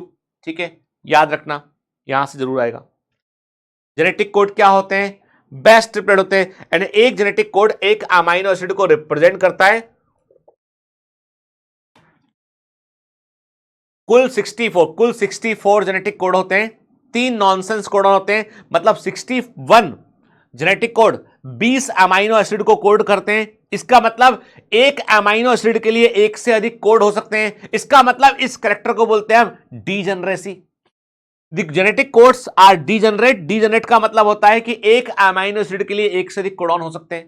ठीक है, बेस्ट ट्रिपलेट, हर एक जेनेटिक कोड 3 न्यूक्लियोटाइड से मिलकर बना हुआ है। 64 होते हैं टोटल, 61 कोड करते हैं अमीनो एसिड के लिए, 3 कुछ भी कोड नहीं करते हैं, stop signal codon, terminator codon होते हैं। जेनेटिक कोड डिजेनरेट करते हैं, एक अमीनो एसिड जो है वो एक के लिए एक से अधिक कोडॉन हो सकते हैं, ठीक है। जेनेटिक कोड जो होते हैं उनके बीच में कोई कॉमा नहीं होता है, कोई भी जेनेटिक कोड होते हैं जो एमआरएनए पे लिखा है ना वो सीक्वेंस में फॉलो करते हैं, पहला 3 अगला 3 अगला 3। तो कोई ऐसा नहीं कि पहले 3 में से आपने पहले को हटा दिया तो फिर वो 1 2 3 1 2 3 से शुरू होता है, तो कोई पंक्चुएशन नहीं होता इसके बीच में, ठीक है ना, है ना। जेनेटिक कोड जो बैक्टीरिया में है वही हमारे अंदर है, इसलिए हम अपने प्रोटीन को भी बैक्टीरिया में बनवा सकते हैं, हम हमारा इंसुलिन बैक्टीरिया की हेल्प से तैयार कर सकते हैं, क्योंकि जेनेटिक कोड आर यूनिवर्सल। यदि जेनेटिक कोड यूनिवर्सल ना होते ना तो जेनेटिक इंजीनियरिंग पॉसिबल ना होती। क्लियर। फिर जो एयूजी है मिथुनिन का कोड है, ड्यूल फंक्शन करता है, ये इनिशिएटर कोडॉन के रूप में काम करता है, यानी हर एमआरएनए का पहला कोड एयूजी होता है, इसलिए हर प्रोटीन चेन का पहला अमीनो एसिड क्या होता है, वो मिथुनिन होता है, ठीक है, ठीक। और यूएए, यूएजी और यूजीए जो होते हैं वो स्टॉप सिग्नल या टर्मिनेटर कोडॉन होते हैं वो, ठीक है। म्यूटेशंस एंड जेनेटिक कोड मैंने आपको बताया कि यदि जेनेटिक कोड, यदि आप कोई रेडिएशन आएगा, कोई परिवर्तन होगा, म्यूटेशन होगा तो उससे जेनेटिक कोड बदल जाएगा, और यदि कोई एक कोड के लेवल पे होगा तो उसे पॉइंट म्यूटेशन बोलेंगे बेटा, ठीक है। एक सिंगल बेस को बदल दिया तो पॉइंट म्यूटेशन देखने मिलेगा। सिकल सेल एनीमिया इसका एग्जांपल है, हमने पिछली क्लास में भी देखा था सिकल सेल एनीमिया, ठीक है। ग्लूटामिक एसिड का कोड वैलिन से बदला गया था, है ना, ठीक है। फिर पिछली क्लास में हमने बात किया था फ्रेम शिफ्ट म्यूटेशन का, कि यदि आपने एडिशन किया या डिलीशन किया तो पूरा फ्रेम शिफ्ट कर जाता है, इसे फ्रेम शिफ्ट म्यूटेशन कहते हैं। फ्रेम शिफ्ट म्यूटेशन का मतलब है कि क्योंकि चूंकि जेनेटिक कोडॉन्स के बीच में कोई पंक्चुएशन मार्क नहीं होता है, इसलिए कोई भी एक हटाओगे तो 1 2 3 1 2 3 1 2 3 पूरा कोड बदल जाएगा, एक जोड़ दोगे तो 1 2 3 1 2 3 कोड बदल जाएगा, इसे बोलते हैं पूरा फ्रेम शिफ्ट कर गया, ठीक है। टीआरएनए एडाप्टर मॉलिक्यूल मैंने बताया, फ्रांसिस क्रिक ने बताया था कि एक एडाप्टर मॉलिक्यूल की आवश्यकता होना होती है, तो टीआरएनए की खोज की थी क्रिक ने टीआरएनए को डिस्कवर किया था। इसको हम सॉल्युबल आरएनए भी कहते हैं, एसआरएनए भी कहते हैं। TRNA known before genetic code concept, यानी साइंटिस्ट कहते हैं कि टीआरएनए को जेनेटिक कोड कॉन्सेप्ट के पहले ही पहचान लिया गया था, परंतु क्या काम करता है ये मालूम नहीं था। बाद में इसको एडाप्टर मॉलिक्यूल कहा गया और कहा गया कि यही वो मॉलिक्यूल है जो अमीनो एसिड को लेके आता है राइबोसोम तक, ठीक है। टीआरएनए में एंटी कोडॉन लूप होती है जो एमआरएनए के कोडॉन को पहचानती है, उसकी कॉम्प्लीमेंट्री होती है। यदि एंटी कोडॉन लूप ना हो तो एमआरएनए को पहचानना मुश्किल हो जाएगा, ठीक है। जैसे एमआरएनए पे कोड है एयूजी, तो टीआरएनए पे कोड होगा UAC, is the code on the tRNA के एंटी कोडॉन नाम पे होगा, ठीक है। तो एंटी कोडॉन टीआरएनए पर होते हैं। इनिशिएटर टीआरएनए क्या होगा, वो वाला टीआरएनए जो मिथुनिन एमिनो एसिड को लेके आएगा वो इनिशिएटर टीआरएनए होगा, ठीक है। उसका कोड क्या होगा, उसका एंटी कोडॉन क्या होगा, UAC is the anti codon. Stop signal codon किसी भी एमिनो एसिड को कोड नहीं करते हैं, तो उसके लिए कोई भी टीआरएनए नहीं होता है। टीआरएनए का सेकेंडरी स्ट्रक्चर जो होता है वो क्लोवर लीफ मॉडल के समान दिखाई पड़ता है, यानी रॉबर्ट होले साइंटिस्ट थे, रॉबर्ट होले, साइंटिस्ट का नाम याद रखना, एग्जाम में पूछा गया बेटा। रॉबर्ट होले ने टीआरएनए के लिए क्लोवर लीफ मॉडल को दिया, जो 2 डायमेंशन मॉडल होता है, कहता है क्लोवर लीफ के समान दिखाई पड़ता है ये, ठीक है। बाद में इसको जो है वो जो है एक 3 डायमेंशनल मॉडल दिया गया है, जो है वो बताता है कि टीआरएनए इज एल शेप्ड, वो एल के समान हमको दिखाई पड़ता है, ठीक है, याद रखना बेटा, है ना, ठीक। चलिए, ये एडाप्टर मॉलिक्यूल देखा हमने यहाँ पे, है ना। ये हम ट्रांसलेशन में हम क्या देख रहे हैं, हम देख रहे हैं ये प्रोटीन बनने वाला सिस्टम देख रहे हैं हम, ठीक है। हम देख रहे हैं कि पहला जो टीआरएनए है, हम देख रहे हैं बेटा ना कि हम क्या देख रहे हैं, हम देख रहे हैं कि हमको जो है वो टीआरएनए अमीनो एसिड को लेके आता है, एमआरएनए के कोड को पढ़कर एंटी कोडॉन उसको जुड़ता है, कोडॉन को आइडेंटिफाई करता है वो, ठीक है। अब लास्ट पॉइंट पे बात करते हैं, दैट इज दी ट्रांसलेशन, उसकी बात करते हैं, ठीक है ना।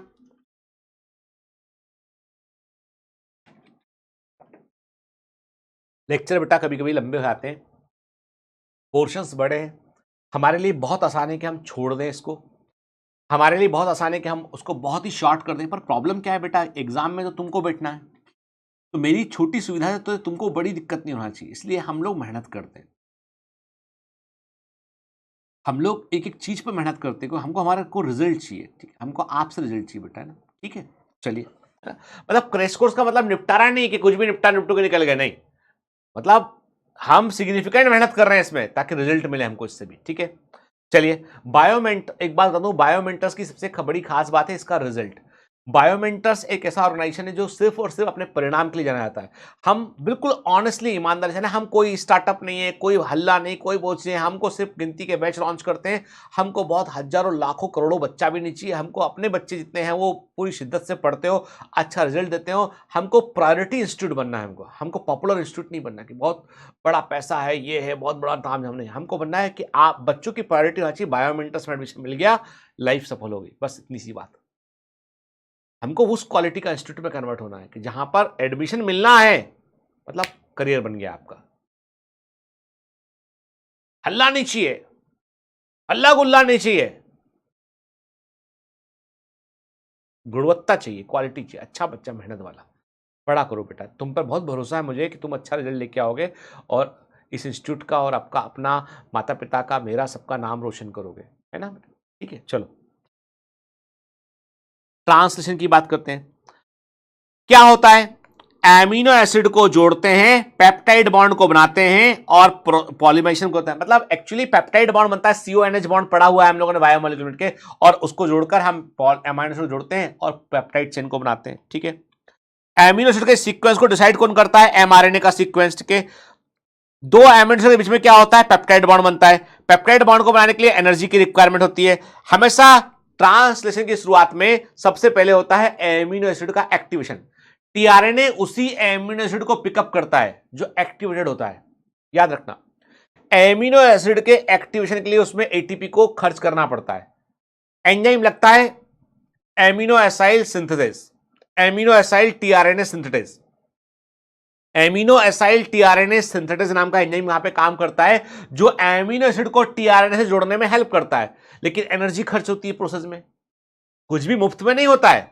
आप यहां भी पढ़ते हैं तो आपको एक नॉमिनल फी तो देनी पड़ती ना बेटा, क्योंकि देखो दुनिया में कुछ भी यदि मुफ्त में होगा ना तो समझ लेना कि यू आर दी प्रोडक्ट। ठीक है, तो कुछ आप जो दाम चुकाते हैं करते हैं उससे सिस्टम चल रहा होता पूरा। कई बच्चों को लगता है कि सर तो बहुत अमीर है। मैं सच बता रहा हूं आपको कि मेरे पास जो है, मेरी अपनी एक सैलरी है जो मुझे इंस्टीट्यूट देता है पढ़ाने के लिए। ठीक है, बाकी इंस्टीट्यूट का हर एक रुपया, हर एक पैसा इंस्टीट्यूट में री इन्वेस्ट होता है, बच्चों की स्कॉलरशिप में, बच्चों की मदद करने में, इंस्टीट्यूट को रीबिल्ड करने में, और बड़ा इंस्टीट्यूट को में क्या क्या बच्चों के लिए और कर सकते हैं। तो दैट एवरीथिंग इज री इन्वेस्टेड, री इन्वेस्टेड। अब जितना भी है, थोड़ा बहुत जितना भी बचता है उसको री इन्वेस्ट करते हैं स्टाफ की सर। तो मतलब सिस्टम कोई भी चले पूरी दुनिया में यही है, सेल के लेवल पे नियम है कि आपको कुछ चाहिए पड़ेगा एनर्जी। ठीक है, सिस्टम चले। इसलिए कभी बेटा कुछ बच्चे मतलब उनको लगता है कि सर सब फ्री कर दो सर ये, तो बेटा मेरा पूरा चाह है, मन है, सरकार से बोलो, भारत सरकार से बोलो, मोदी जी से बोलो कि जितेंद्र सर को अनुदान कर दिया करें हर साल। भैया इतना खर्चा, इतने करोड़ का खर्चा चलता है, इतने लोग काम करते हैं, इतना बड़ा सेटअप है पूरा, इतना खर्चा है इसका, सरकार हमको दे दे, हमसे टैक्स ना ले, हम पूरा मुफ्त कर देंगे। सरकार बोलती है हाँ इतना पैसा आया तुम्हारे पास में, लाओ लाओ, पहले तो हमारा कट दे दो हमको, पहले तो GST 18% दे दो भैया, पेमेंट गेटवे यूज करते हो, चलो 2% दो उसका। अपन बोलते 20% कहाँ गया, तो ये सरकार ले गई। फिर सबका सैलरी वैलरी ये सब करके कुछ बचा, सरकार बोलती कुछ बचा, चल 40% ला के रख दे, चल चल फॉर टैक्स, इनकम टैक्स कहाँ भाग रहा है, 40% नहीं, 42-43% टैक्स कौन देगा, वो भी लेगी सरकार। और बोलती है कि हम भला कर रहे हैं।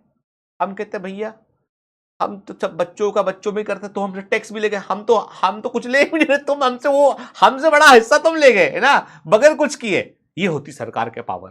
ठीक है, तो इसलिए तो अभी सुनो, मतलब कहने का ये सबसे पहले एमिनो एसिड को चार्ज करना पड़ता है, उसमें हम कहते हैं चार्जिंग बोलते हैं, और उसमें एटीपी खर्च करना पड़ता है हमको, उसमें एनर्जी खर्च करनी पड़ती है, एटीपी खर्च करना पड़ता है हमको उसमें। ठीक है ना।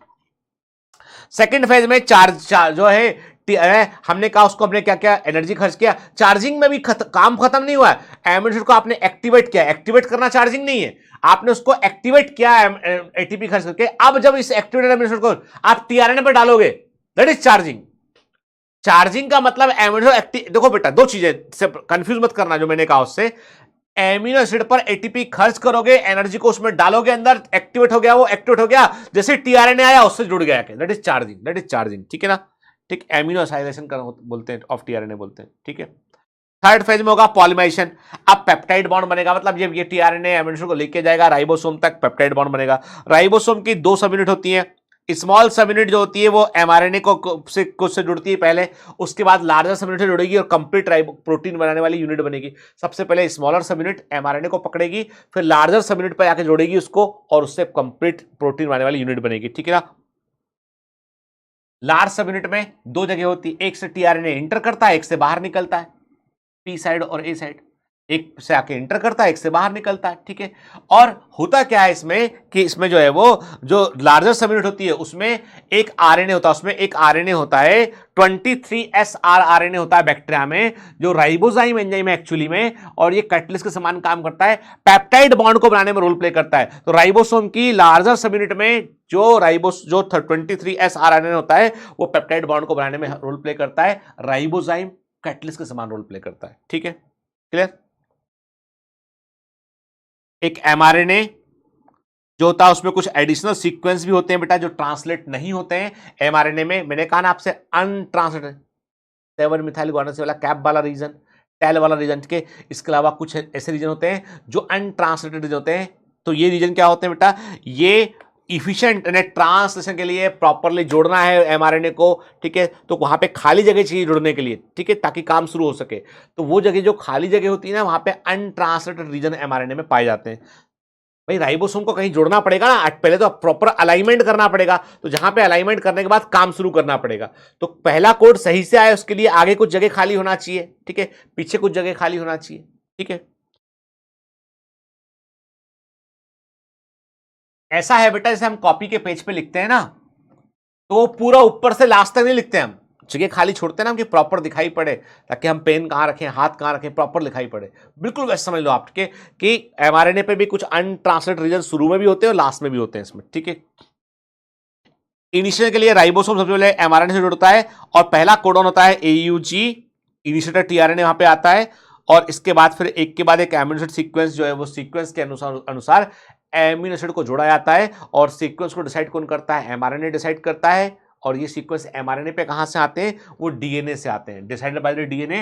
एंड अल्टीमेट इंफॉर्मेशन डीएनए की होती है जिसको एमआरएनए कैरी करके लाता है, इसलिए इसको मैसेंजर आरएनए बोलते हैं। ठीक है, तो एमिनो एसिड का जो सीक्वेंस होता है प्रोटीन में finally decided by the DNA, और सूचना को लेके कौन आता है, ट्रांसमिशन ऑफ जेनेटिक इंफॉर्मेशन कौन करता है, वो एमआरएनए करता है। ठीक है, क्लियर।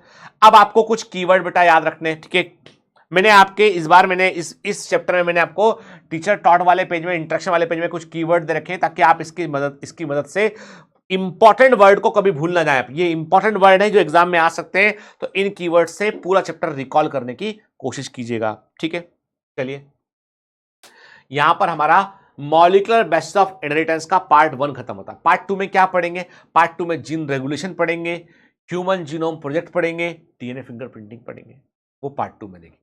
ठीक है बेटा, चलिए मिलते हैं अगली क्लास में। लेक्चर लंबा हो गया है, बुरा तो नहीं मान गए ना, सर लंबा लंबा पढ़ा दिया है ना, बुरा मान रहे हो तो अगली बार आना मत क्लास में। ठीक है, अरे पढ़ना पड़ेगा ना बेटा, देख एग्जाम कैसे निकालेगा बता तू, है ना। चलो पढ़ाई करना बेटा, अच्छे से मेहनत करना। All the best, bye bye.